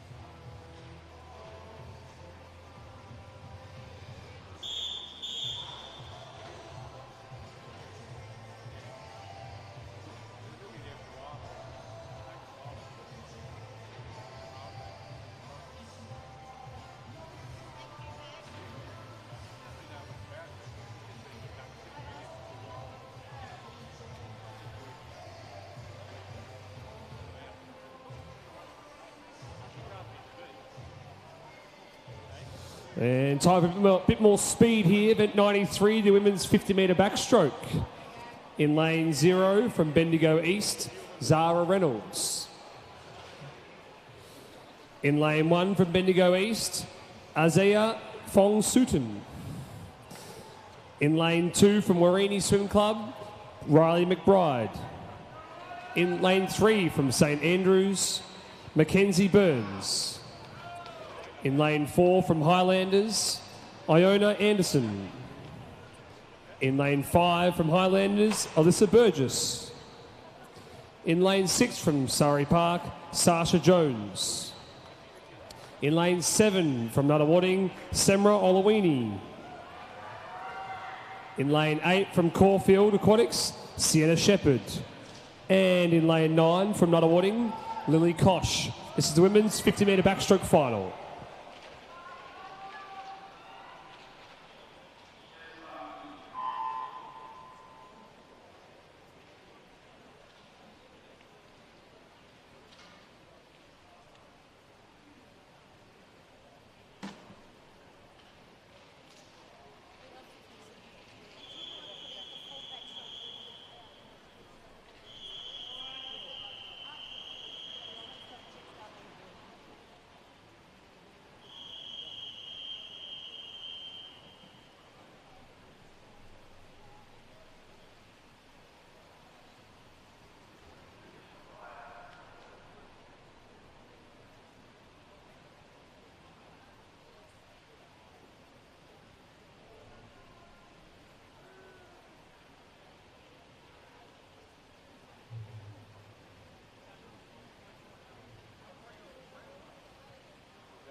Underway now with our A final of the 50-metre backstroke for our women, and what a tight field we have with Olympian Iona Anderson coming up in front, out in the lead early on. Side by side next to her is Alyssa Burgess and Sasha Jones of Surrey Park. They're having a great swim as we come through with 15 metres left. It is Iona Anderson who is just running away with this 50. It's going to be super tight for the silver, but it will be Iona Anderson who leads us on there, 28.10. Alyssa Burgess finishes in second, 29.23, and it is Semra Olawani who finishes off in third, 29.28.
Iona Anderson setting a new Victorian all-comers record there in the A final as we're underway nice and evenly in our B final of the women's 50-metre backstroke.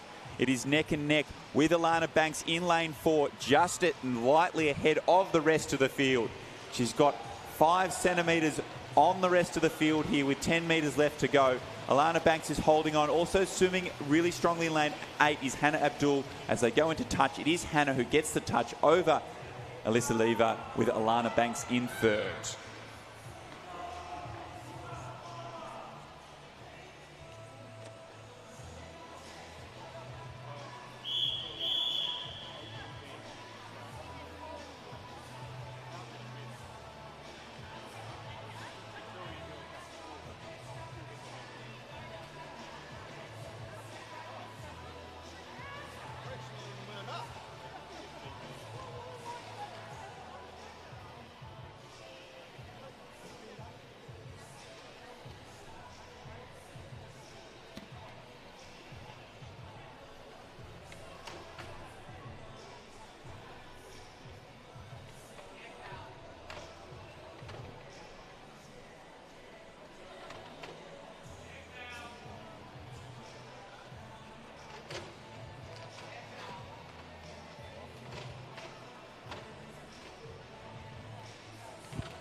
All right, a bit more backstroke for us now. Event 94, the men's 100-metre backstroke. In lane 0 from Surrey Park, Anthony Brasunas. In lane 1 from Swimming Metro Northeast, Callaghan Fenwick Carnes. In lane 2 from Highlanders, Thomas Proughton. In lane 3 from Caulfield Aquatics, Campbell Wilson Moran. In lane 4 from Korea, Chuho Lee. In lane 5 from Carlisle, Marius Bowl. In lane 6 from Caulfield Aquatics, Xavier Purcell. In lane 7 from Malaysia, Ho Yen Q. In lane 8 from Caulfield Aquatics, Harvey Lark. And in lane 9 from Nuttawading, Will Sharp. This is the final of the men's 100-metre backstroke.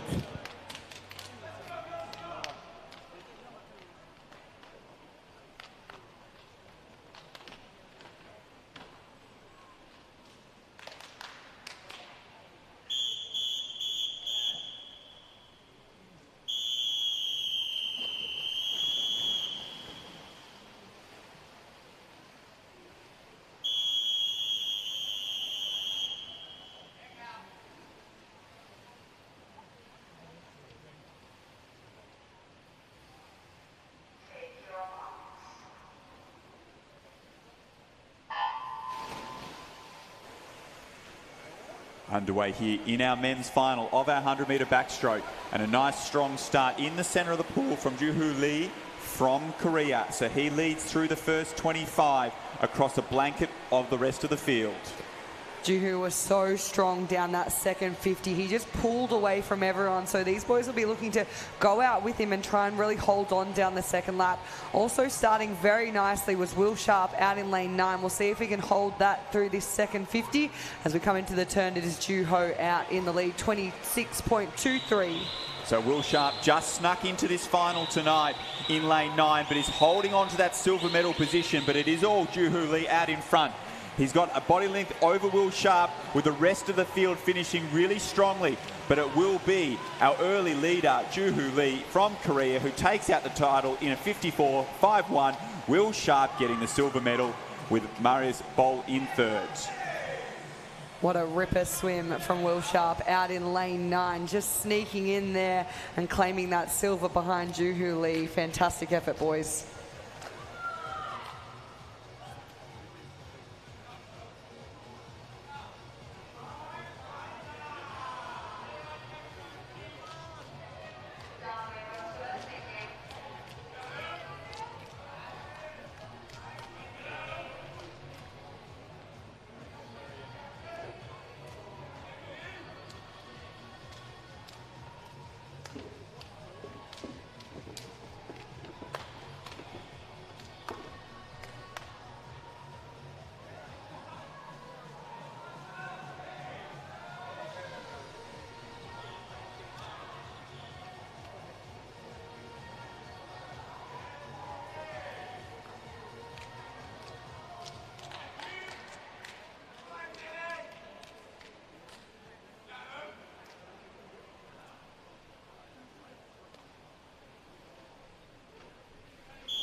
And away we go for our B final. It was a quick underwater there from Jeff Yu Yang Chua, a swimmer from Malaysia, getting underway very, very swiftly. A lot of surging swims from the far side of the pool as Pyong Wei Hai also starting to push his way through, and the center of the field there, Adam Graham, doing very nicely down this first 50. He's going to get his feet on the wall first in a 27.81. James Lewina follows him on, and then sitting in third is Pyong Wei Hai. So we come down this second 50, it's a lot of splash and dash. The field is starting to tighten up. We're seeing James Lewina push his way up alongside Adam Graham, and they are starting to pull away now with 15 metres left to swim. It did take a while for the centre of the pool to establish their dominance here in the B final, but it is all Adam Graham as he comes underneath the flag, and he will comfortably take out this B final in a nice 57.44 ahead of James Lewina, with Lockie Jacob Simpson getting the touch for third.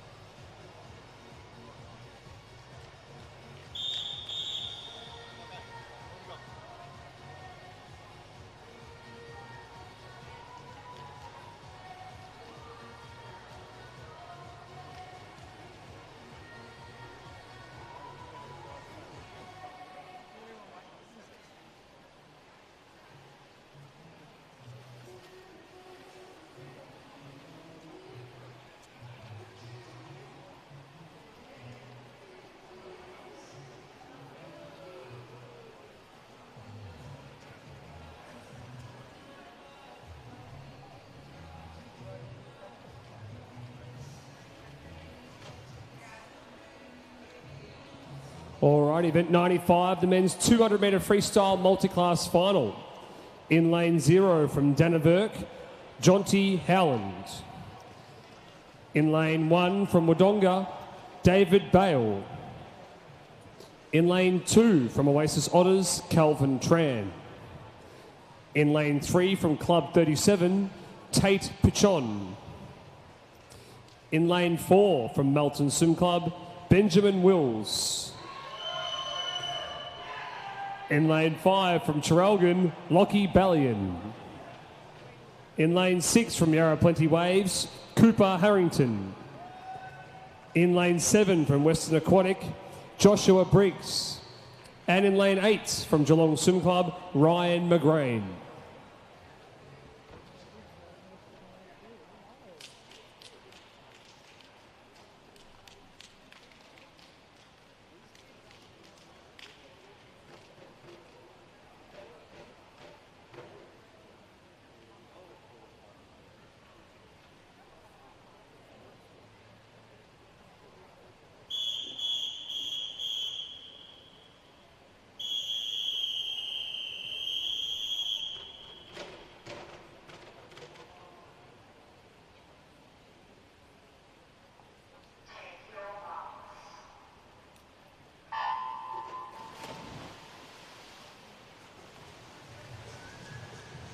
Underway here in the final of event 95, the men's 200-metre freestyle multi-class, here at the 2025 Mattioli Victorian Open Long Course Championships. In the centre of the pool, off to a nice strong start, is Benjamin Wills. So Benjamin will lead through this opening 50 in a nice time of 31.03. A reminder, for our multi-class events, all our swimmers are competing against their individual classifications world record. Their time at the end will be converted into a point score, and that point score will determine our champion and medalists. And unfortunately, we have an infraction report. Event 94, Heat 1, Lane 0. Head did not break the surface of the water at or before the 15-metre mark after the start. That's event 94, Heat 1, Lane 0.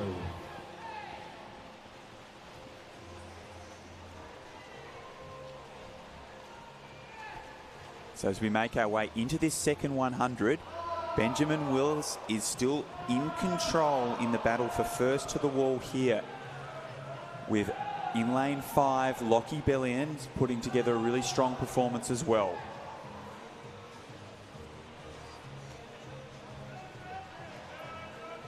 So with 50 metres left to go, Benjamin leads.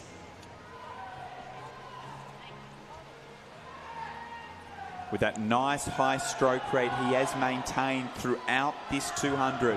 He's getting a lot of support from his Melton Swimming Club teammates down this last 50.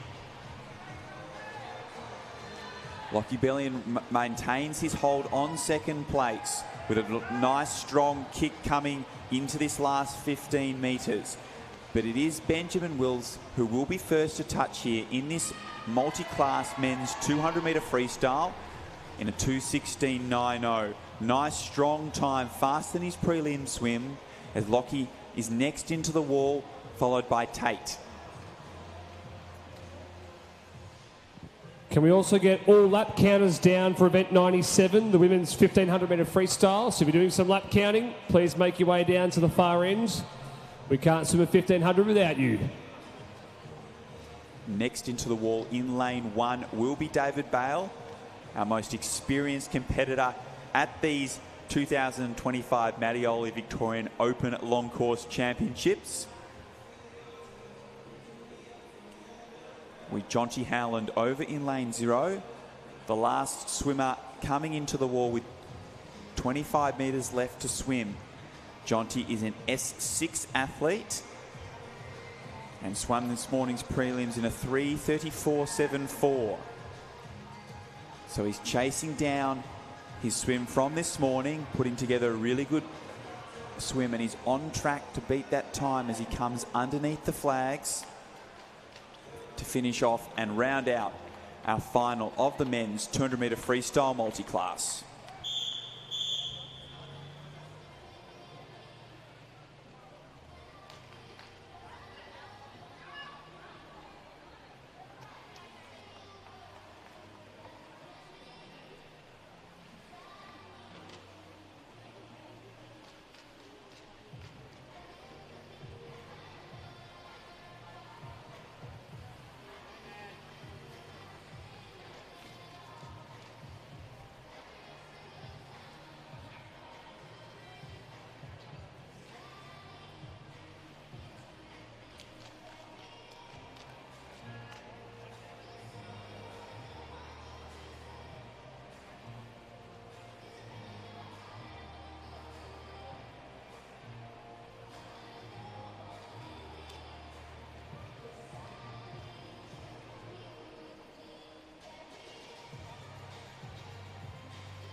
We've had a great evening so far here at our 2025 Mattioli Victorian Open Long Course Championship. We're starting to get to the business end of the program. So next up will be our women's 200 freestyle multi-class event. Before we move to our final distance event of the program, which is our women's 1500 metre freestyle. We will then be concluding the program with a number of relays. They'll kick off with our mixed para and able-bodied relays before we move and conclude the evening with our women's 400 freestyle relay and then our men's 400 freestyle.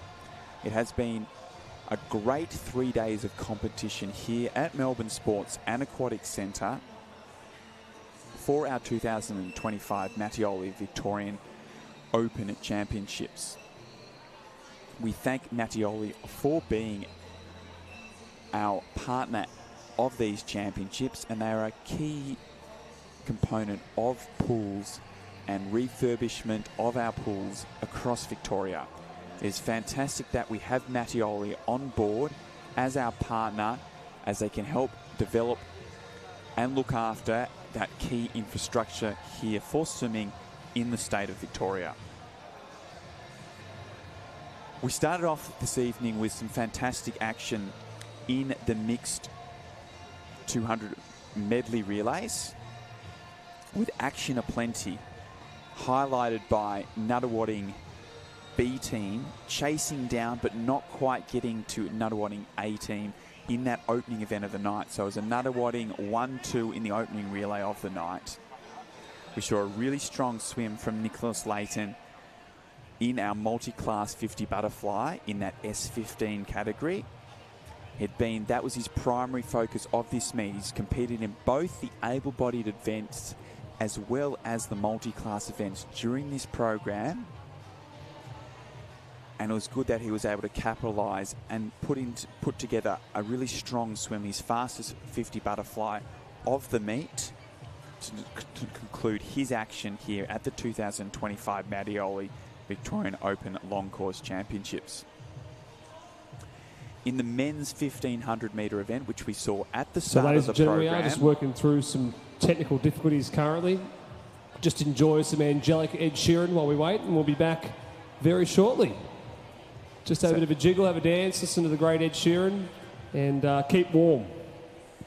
So in our men's 1500 metre, at the start of the program, we saw a great battle between Tommy Lane from Cheltenham Swimming Club and Luke Higgs from Swimming Metro Northeast in New South Wales.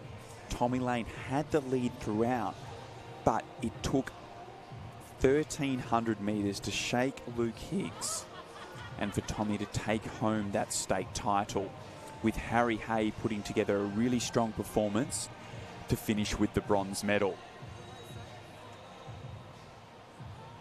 Another highlight was the 200 metre butterfly, with a fantastic race between Tara Kinder, Isabel Osborne and Mia Yo.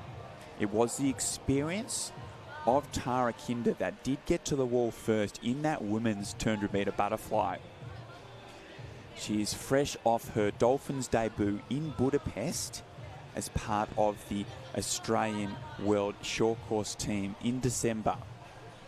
She performed fantastically in those events and picking up a medal as part of the relay team, as we're about to get back underway here for our last part of our session with the women's 200 freestyle multi-class. All right, it looks like we're back and ready to go. Swimmers standing up for us behind the blocks there. Okay, event 96, the women's 200 metre freestyle multi-class final.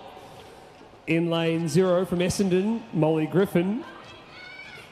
In lane 1 from Melbourne Swim Club, Laura Stobie.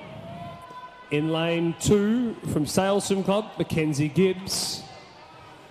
In lane 3 from Western Aquatic, Alison Feely. In lane 4 from Ballarat Gold, Sarah Howe. In lane 5 from Geelong Swim Club, Evie Lee. In lane 7 from Warrigal Swim Club, Tyra Jensen. In lane 8 from the Flyers, Kira Warwick. And in lane 9 from Ivanhoe Swim Club, Madeline Fox, I should say. This is the women's 200-metre freestyle multi-class final.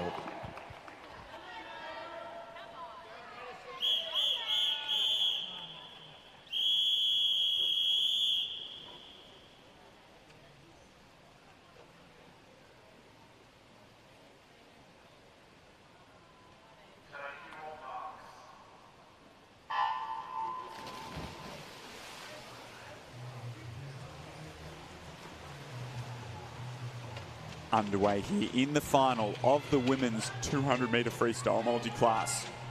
And a really strong start once again from Sarah Howe in the centre of the pool. We saw her earlier in the 200-metre individual medley, having that classic race.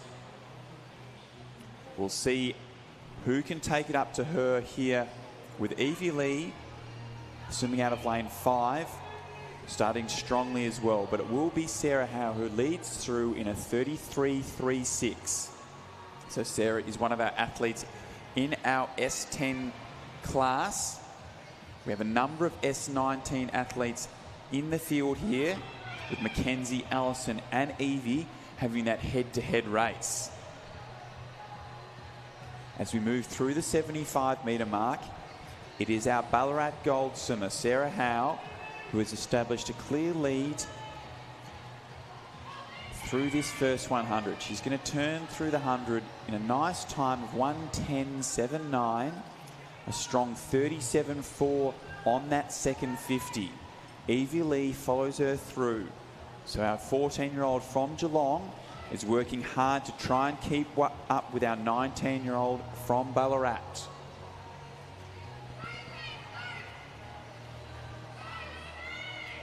So with 75 metres left to swim, it is still Sarah Howe who is well out in front.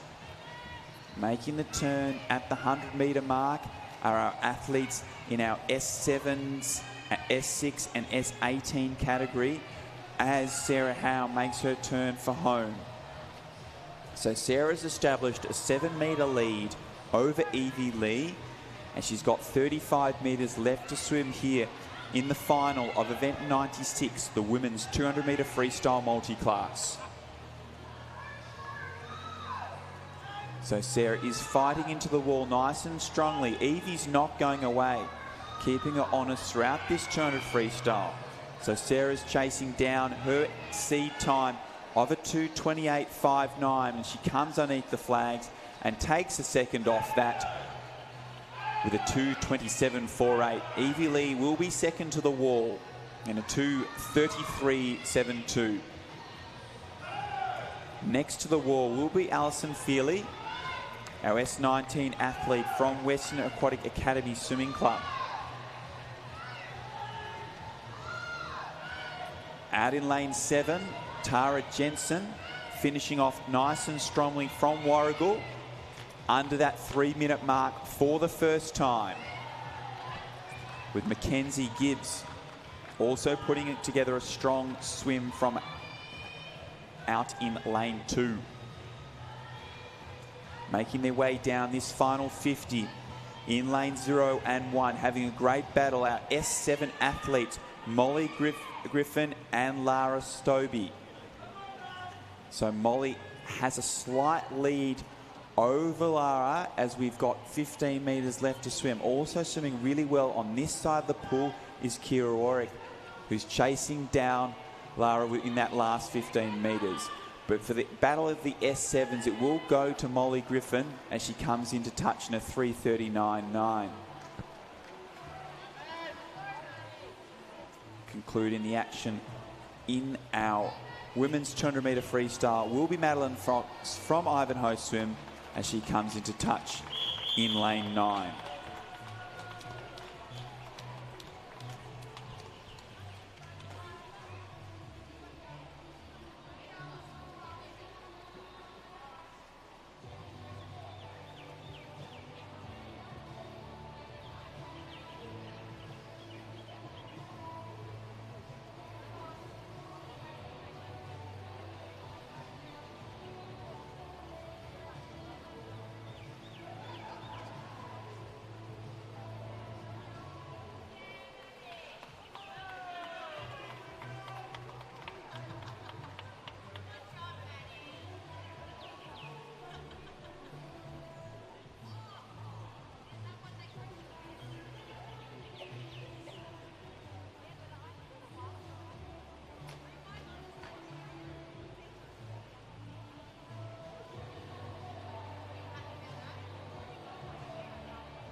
Well, if you haven't had a dose of long-distance swimming, we've got that coming up right now. We've got the women's 1,500-metre freestyle event 97 in lane 0.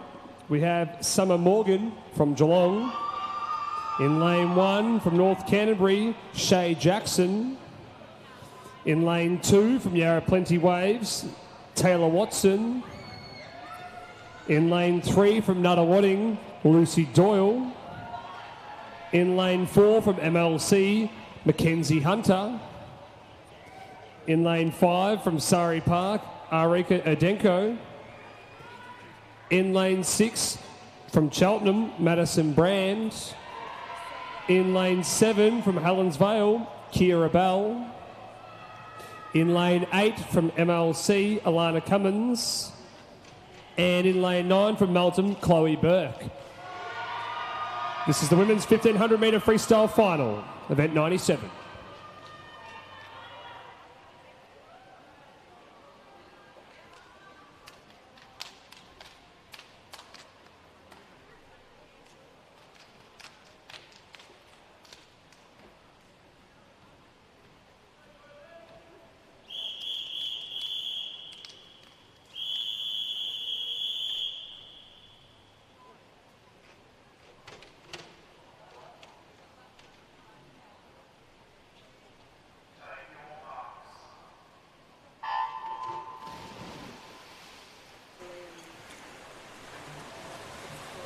Underway here in the final of event 97, the women's 1,500-metre freestyle.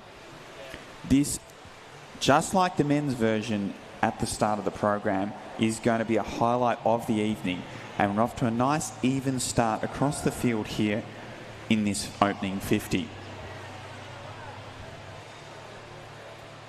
So in lane 3, leading us through this first 50 will be Lucy Doyle, closely followed by Taylor Watson and Mackenzie Hunter.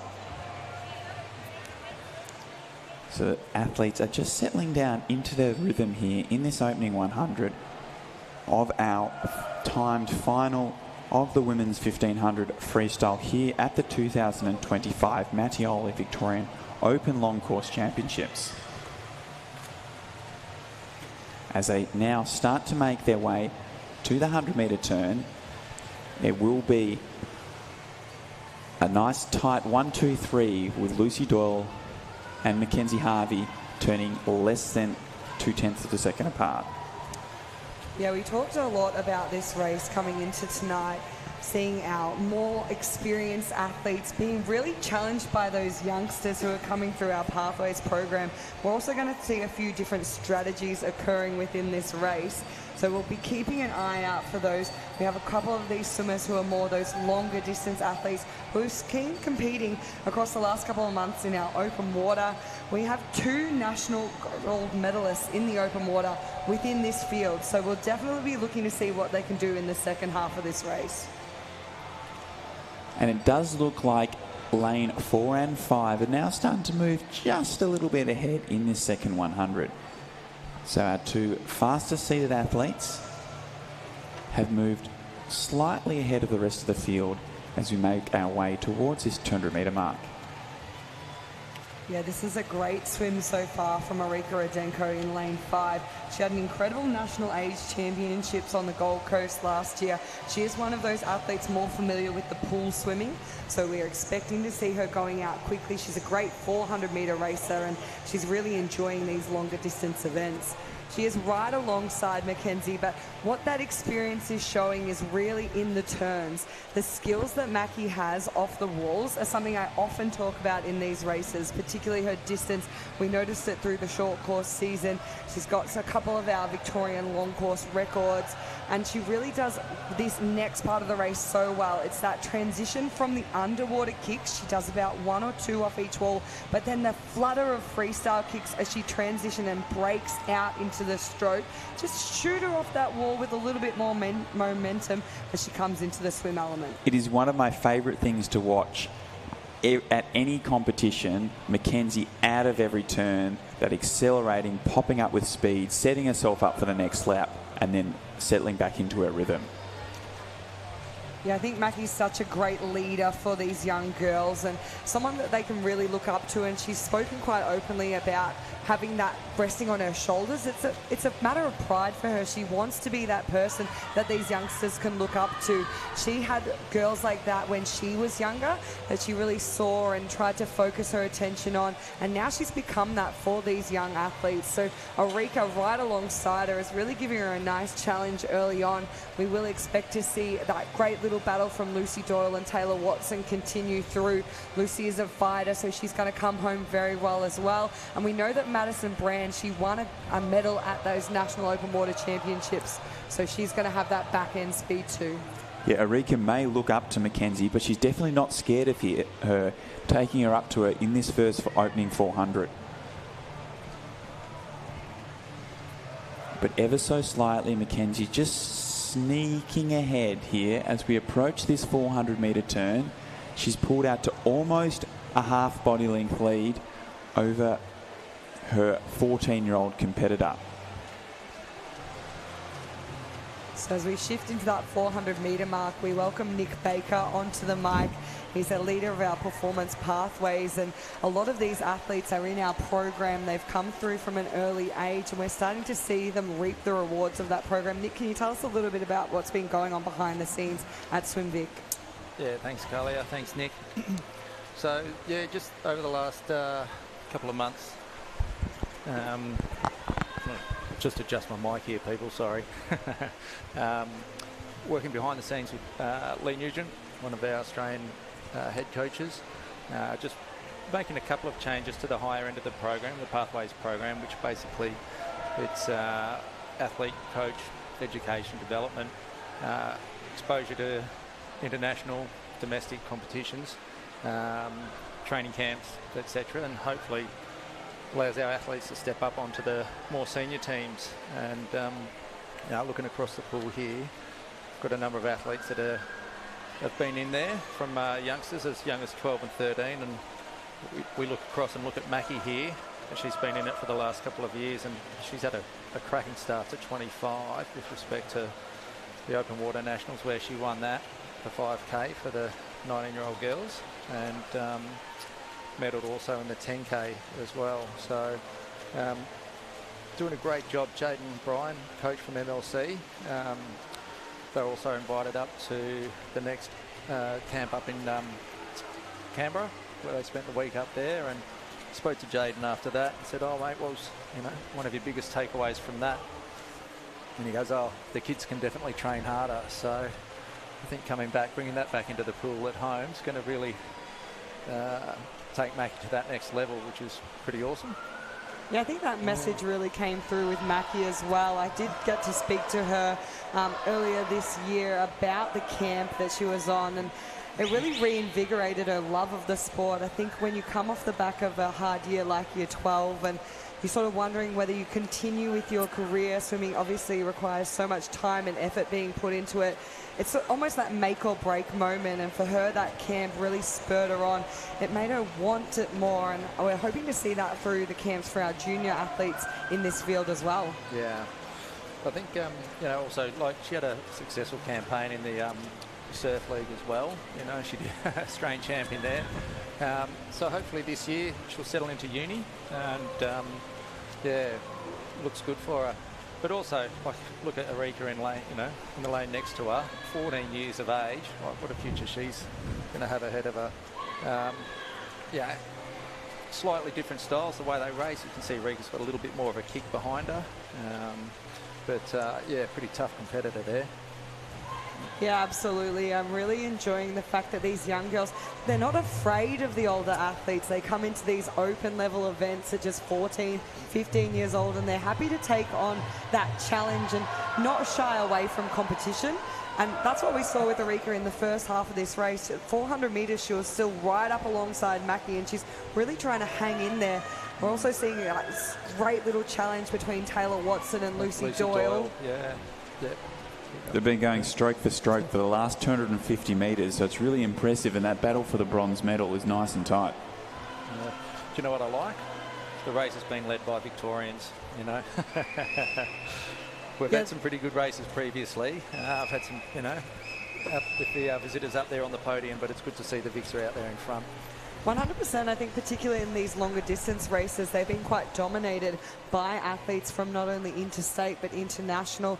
I know over the years that I've competed at Victorian Open Championships, you tend to see those visitors really taking out and taking away a lot of those medals with them, having the bling in their back pocket, and this whole entire field is really, really dominant. You're noticing a massive field of Victorians, and we're seeing more and more of them competing in these longer races. Yeah.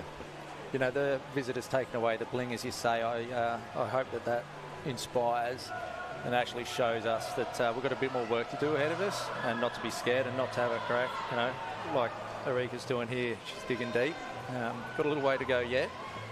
Can't say that I've personally swum a 1500 metre in a race. Don't think I'd really want to, but yeah, very tough event. Maddie Brand's had a pretty good meet as well. She's not too far off the pace. Yeah, we certainly won't discount her because we know that she is going to finish really strong. She comes from the program over at Cheltenham under Kelly Stubbins, who's such an incredible distance coach. We saw Tommy Lane take out the 1500 metre earlier on tonight for the men, and Maddie will be trying to get herself up into the medals as well here. Yeah, Kel's done a fantastic job at Cheltenham over the last couple of years. She made the move across. Obviously, she's had a couple of older athletes like Tommy now has moved across to train with Craig Jackson, and Tommy's had a really good meet here, and I think he's just settling himself into that particular squad. But yeah, Kel's got a couple of young ones which yeah, she's doing a good job with, Maddie being one of them. I think it's really clear on that international stage and even a national level how well in Victoria we actually develop these young athletes. You know, a lot of those Olympians that we see maybe competing now for Queensland, they did start here. They started in these smaller clubs in Victoria, and they've been nurtured through the process into the elite swimmers that they are now. Yeah, I think it's, you know, if we do our job properly over the next 12 months and the next 3 years leading into LA, you know, we will retain the athletes, give them the opportunities that they need to shine, challenge them, you know, mentally, physically, emotionally. But one of the things I think we have something really special here in Victoria is the athletes get on really well with each other. There's a lot of respect. They've got each other's backs. They do want to beat each other, but yeah, I think that shows that some of these athletes are down there lap counting, and I'm sure a couple of them still have a relay to come later on. Yeah, maybe they're just down there trying to keep warm. They certainly do have a lot of respect amongst the athletes, and even the field behind the start of this 1500. I did get the opportunity to walk across and have a conversation with most of them. They were chatting together, they were joking, they were laughing, and then in the water it's that really big intense race. Game on, yeah. But what I also love here in Victoria is the way the coaches respect each other. Yeah. There's a lot of help for each team, and no one's hiding anything. We really want to work together and support one another as a team. Yeah. And it was really noticeable at national age for me last year. Every time there was a Victorian swimmer in the water, it wasn't just their club on deck supporting. It was every club in Victoria had members of the team, coaches, athletes, family, who were getting around just the swimmers because they were the Vics. Yeah, I think, yeah, what I liked about Age Nationals last year was that we had a coach's lunch, you know, and it was packed. You know, everybody that was able to make it made it, and you know, everybody was on the same page, supporting one another, and you know, the athletes got up and got after it. It was good. Yeah, I think for years we had a lot of the bigger clubs quite dominant in finals. You would notice the same team name over and over. But if we just look across the field here, I mean, you've got Mackie's MLC, you've got Erika Surrey Park, you've got Lucy Doyle Nunawading, Cheltenham, Yarra Plenty Waves, Geelong Swimming Club. There's just such a broad field. It's not all these swimmers from the one place working together. And that was really noticeable at state age as well, wasn't it? You know, like the point score wasn't really dominated by the couple 1, 2, 3 swimmers, but the point score was won by, you know, the outside lanes. Being consistent. You know, Popey did a great job with Melbourne Swim Club there. And yeah, just always finalists outside. You know, a couple of middle lanes as well. There. And there's big opportunity for the points in events like the 1500. We've got 10 athletes who are all going to gain points for their club within this time final tonight. And I think that was really shown across age as well with those events like your 200-meter butterflies, not all just going to straight finals. We had quite a few of them where we were getting the opportunity for these athletes to swim their heats and their finals as well. Yeah. So through that 1200-metre mark, Mackenzie Hunter has now really established her lead and pulled away from the rest of the field. She's just been able to maintain that nice tempo that she always does. And again, out of every turn, that acceleration, that kick as she breaks through the surface to set herself up to the next lap has been just incredible. But yeah, it really has. Like, look at Lucy Doyle over there. She's really got the bit between. Like, she's having a red-hot go. Nick, you've taken the words right out of my mouth there. I was just keeping an eye on her over the previous 100. Yeah. She's closing the gap on Erika Adenko very, very quickly. They don't have a lot left in this race, so it's going to be very hot in that final 200 metres. Yeah. I'd like to think Erika would know that she's there and catching her. You know, like it's a long enough race but you know, you can get that tired that, you know, potentially swimming in survival mode for this last couple hundred metres. Well, Lucy Doyle doesn't look like she's in survival mode at all. She is just absolutely kicked up the gears. She's in race mode now, and she is absolutely gunning for Erika to get that silver medal. It's going to be a very hard gap to close on Mackenzie Hunter.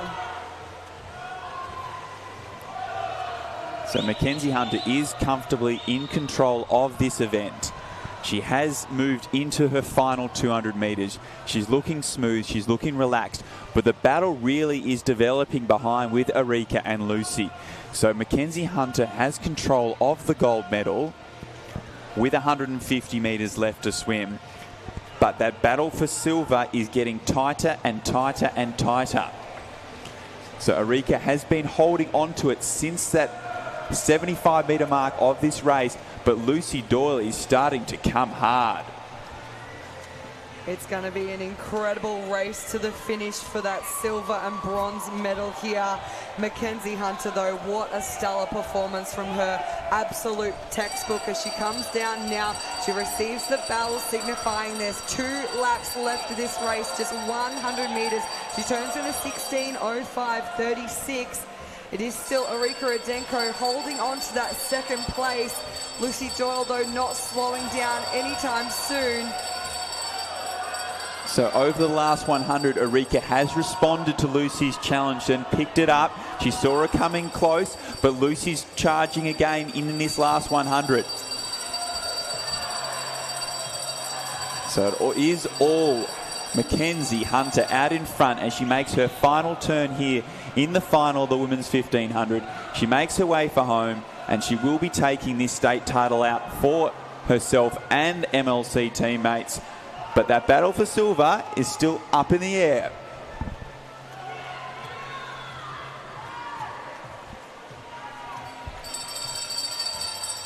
Just 20 metres left to swim for Mackenzie Hunter.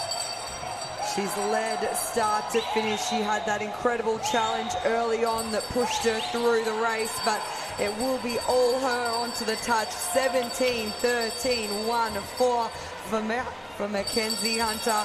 That battle for second is going to go to Erika Adenko. What a great night for her. Let's take a look at Maddie Brand coming through. It's an awesome finish, 17:26, and Lucy Doyle picks up the bronze, 17:30.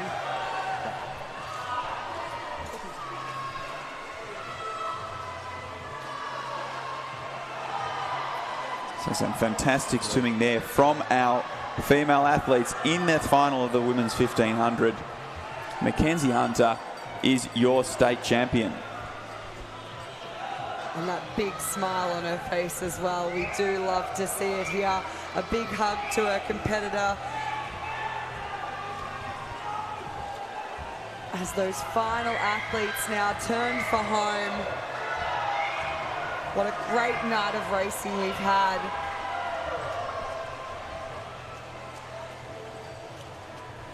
And what a way to finish our last individual event on the program. So Lana Cummins coming in to take out 8th position there in the final.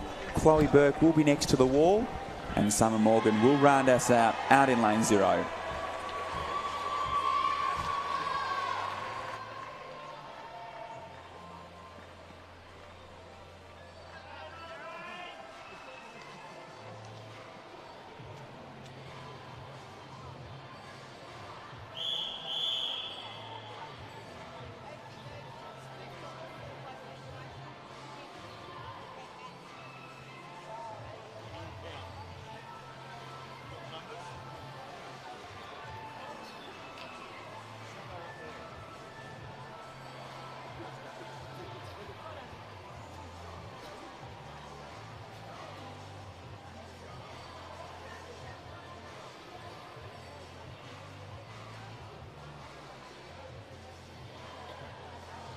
All right, ladies and gentlemen, 2 events left. It's relay time. Let's get behind the swimmers here.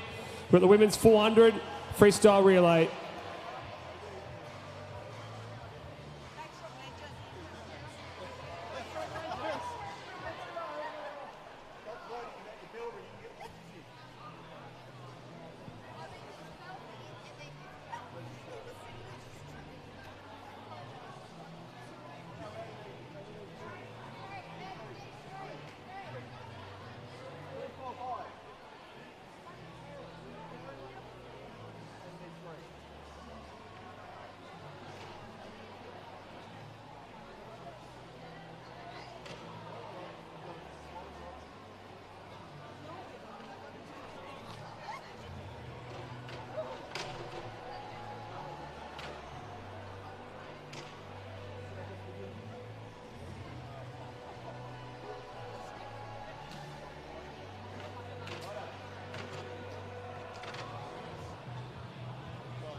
Alrighty, we are underway now with event 98, the 4x50 metre mixed medley relay for our para and able-bodied athletes. Got the 3 teams in here. In lane 3, Ivanhoe Swim, lane 4, Geelong, and lane 5, Western Aquatic. So action aplenty in this race. Not only is it a mixed event, it's mixed between our able-bodied athletes and our para-athletes. So all teams having a combination of those different areas of our sport that we love. 100% as we come down. It is still Ivanhoe Swim out in front. We do have that staggered start that hopefully by the end of the race will tighten up. We'll have a really close finish. They are going to lead us into the pool as their butterfly hits the water. Geelong making up a little bit of ground there. Their buyer is hitting the pool now. And the Western Aquatic team, boy, they're having a great breaststroke leg here to try and get themselves up into the mix. So it is Ivanhoe Swim, who started off first, has maintained their lead over Geelong and Western Aquatic Academy. So Ivanhoe will lead into this final exchange of our para able-bodied relay. Those final swimmers starting to hit the water now. Ivanhoe Swim with a nice lead as Geelong hits the pool. They're trying to chase them down. What can they get done in this next 30 metres? They are closing that gap.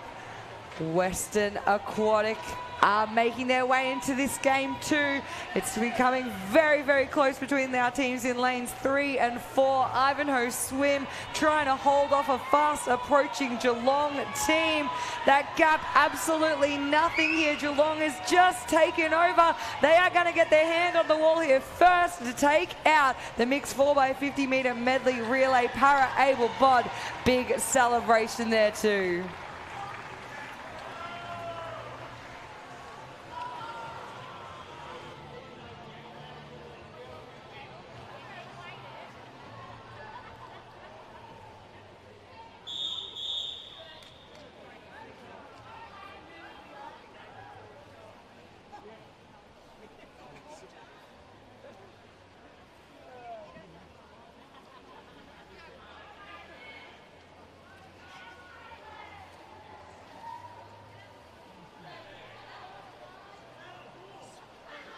All right, here we go. Event 99, the women's 4x1 freestyle relay.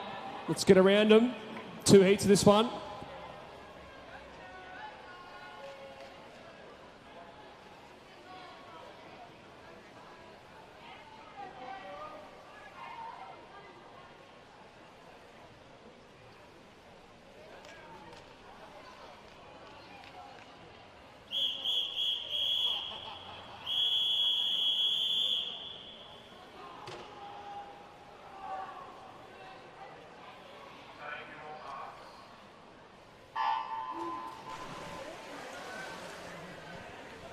Underway here in our final female event of the evening with heat 1 or time final 1 of our 400 freestyle relay.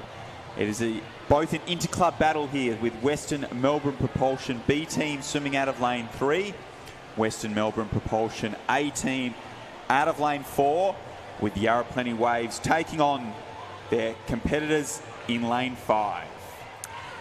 Absolutely, it's north versus west as they go through that first turn. It is the team in lane 4 who are leading the way from Western Melbourne Propulsion. 29.33 is 4x100 freestyle relay. We can expect some exciting swims to come.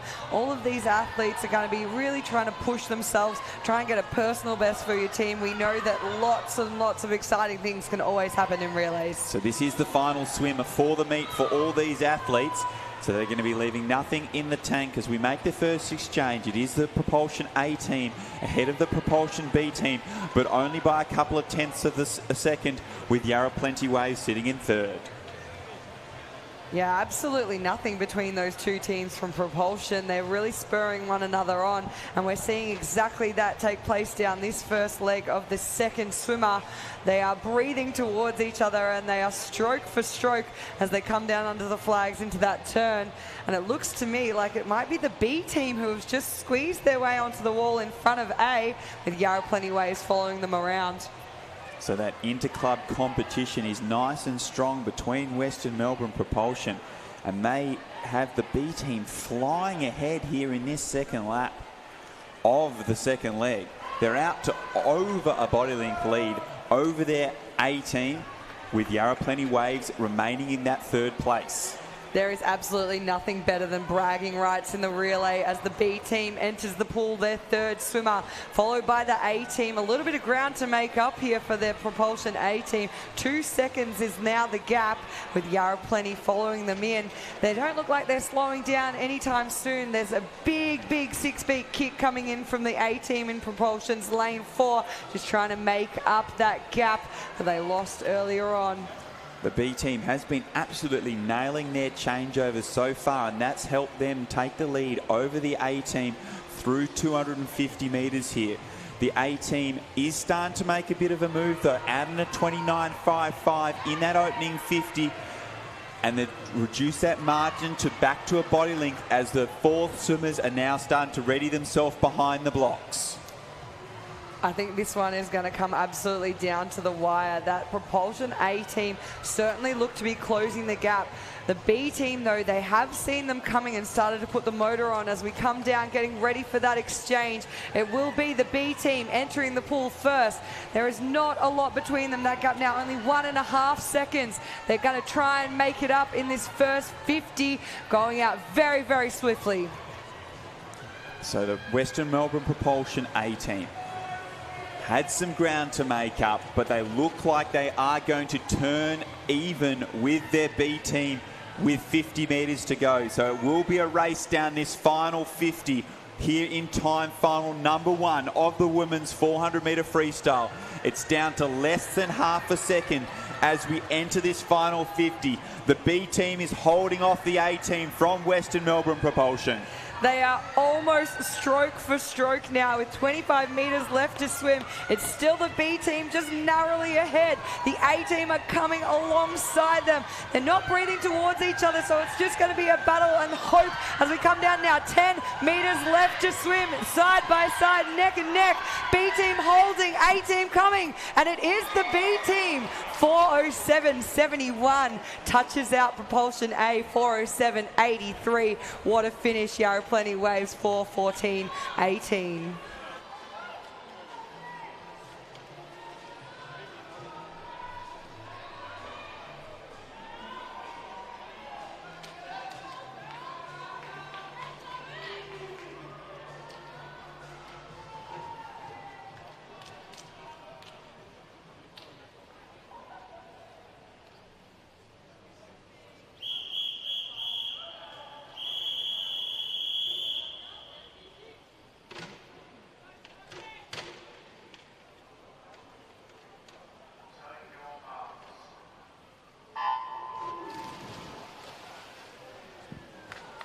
Alrighty, the 4x1 women's freestyle relay, lane 0, we have Melbourne Swimming Club.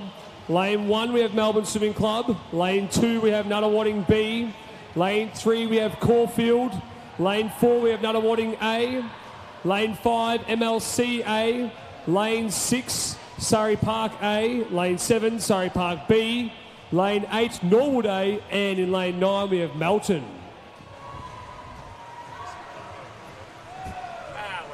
Well, that first heat was super exciting, and we're hoping to maintain that momentum as we come into our final of the women's 4x100 metre freestyle relay. Leading us out very nicely in lane 6, the team from Surrey Park, with Nunawading in lane 4 trying to go with them.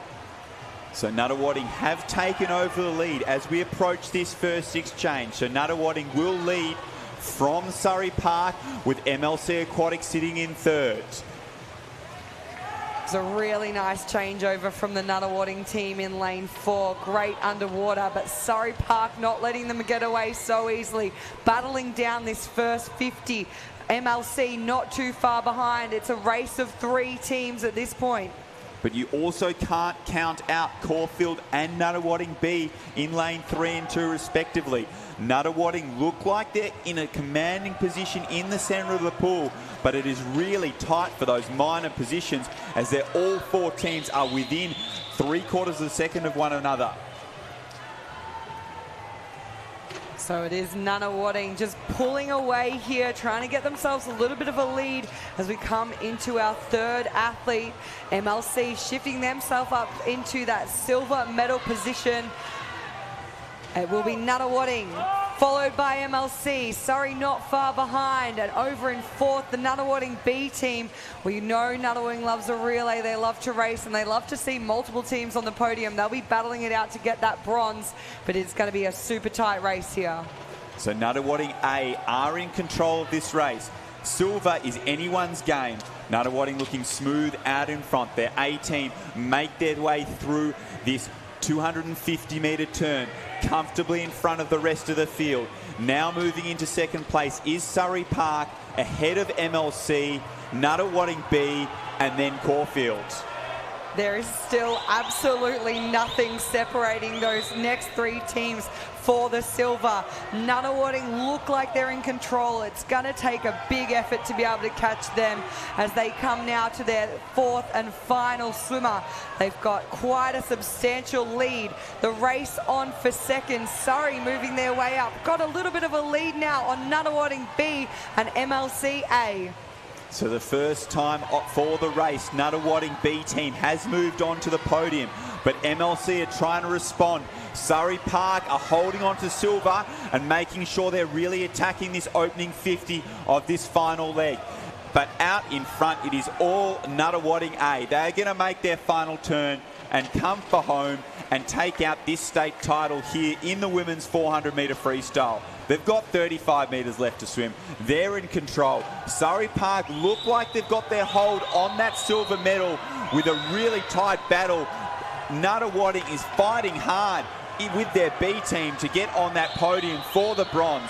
But out in front, it is the A team from Nunawading who have been in command of this race from the start, and they do come into touch in 3:51.08 to take out the title.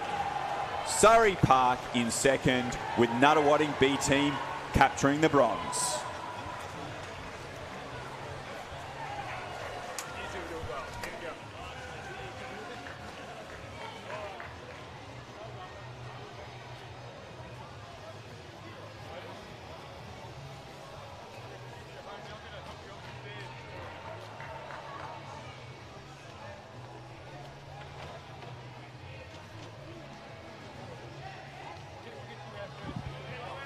And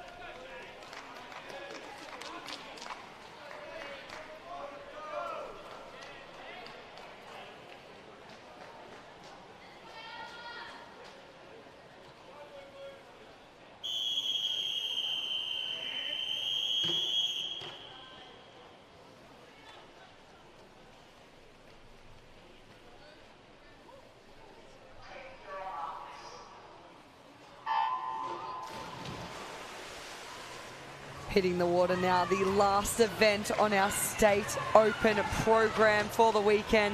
It's the men's 4x100 metre freestyle, timed final number 1. So we still have one more group of 10 to go. Going out very nicely over in lane 3, the team from Metro Northeast. Some of our visitors from New South Wales. Alongside them, their counterparts of the A team of Metro Northeast. So once again, we're seeing in these early heats the battle between teams. We did see a great battle the other day between both Metro Northeast teams. We'll see if that eventuates once again here in the men's 400-metre freestyle relay. It is the A team who's now taken over the lead as they work towards that first exchange. An exchange there in a 52.14. Ahead of the B team, with another one of our visitors, Norwood, sitting in third. Yeah, they're certainly off to a quick start. The team of Metro Northeast in lane 5. The other boys have a little bit of work to do to try and make up the ground on these two teams, the A and B. Norwood, our other visiting athletes, in lane 4. They're trying to close the gap here in their second swimmer. So it is still the Northeast A team that lead ahead of the Northeast B team. And they're looking to extend their lead over their B team here in the last 15 metres of this second leg. Norwood's holding on to the B team's feet, and those three teams have cleared out from the rest of the field here in time final number 1. So we make the change at halfway. Metro Northeast A lead from Metro Northeast B, with Norwood sitting in third.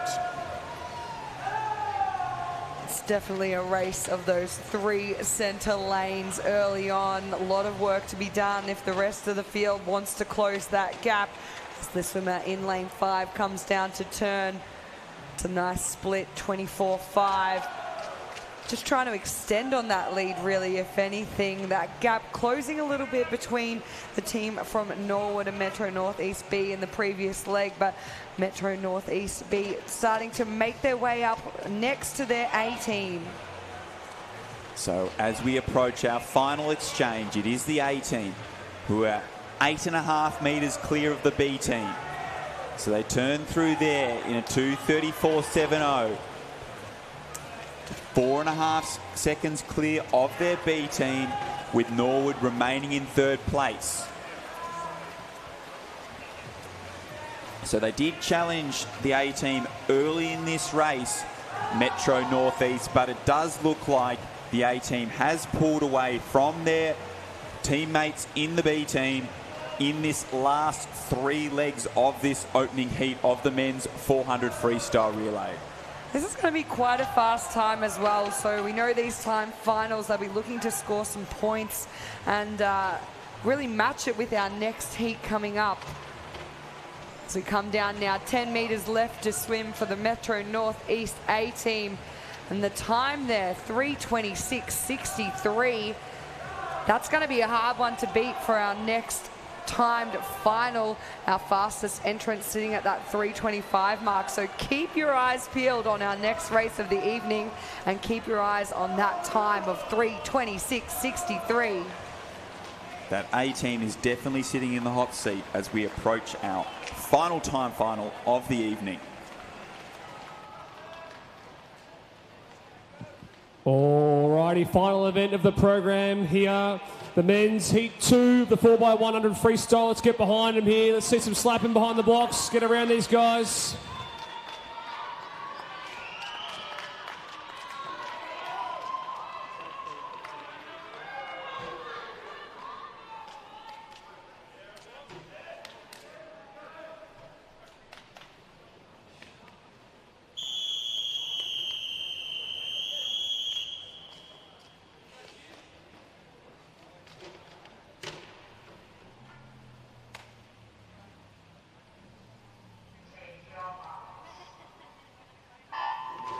Oof, so they're underway.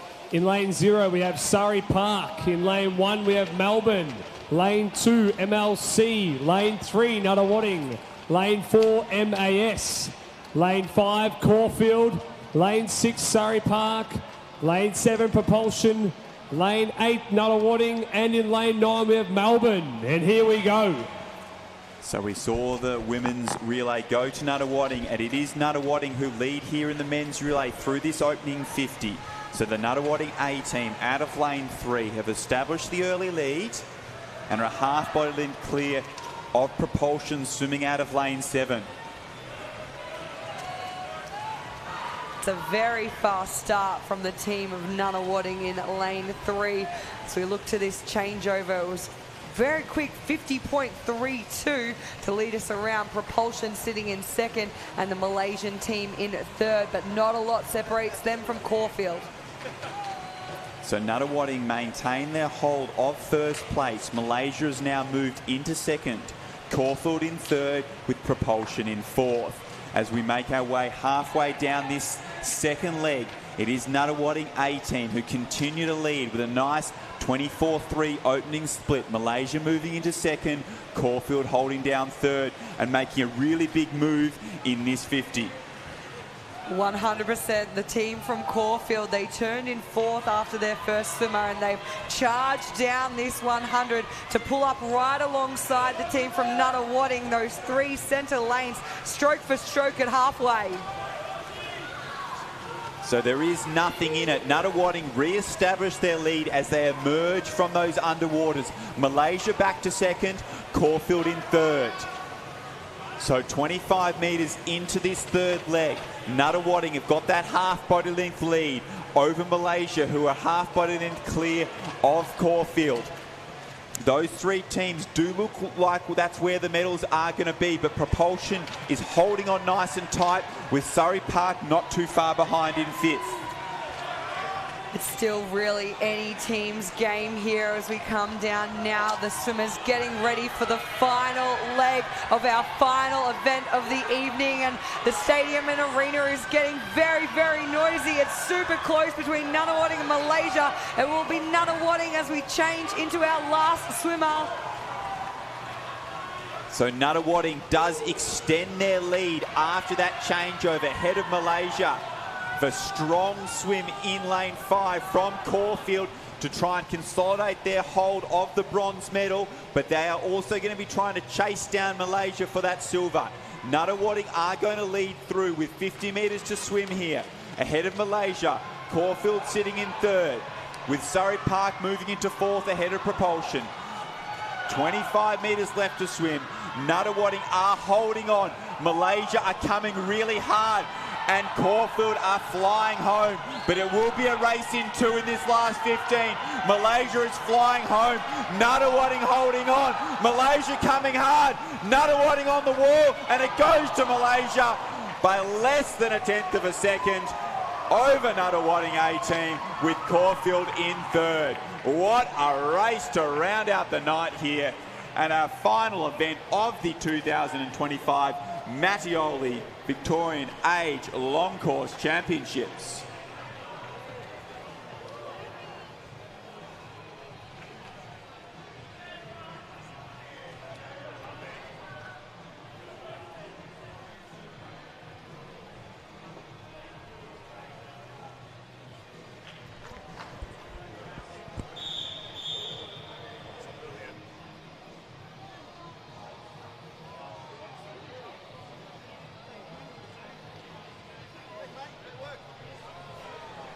And what an exciting way to finish off our evening of All competition. officials are now invited to leave the pool deck. It has absolutely been 3 fantastic days of competition here at Melbourne Sports and Aquatic Centre for our 2025 Mattioli Victorian Open Championships. We've loved having you here on our KO or our Swim Victoria YouTube channel, and we look forward to you guys joining us once again in a couple of weeks' time for our Metro Championships back here at MSAC. What a great weekend. Thank you guys so much, and we'll see you next time.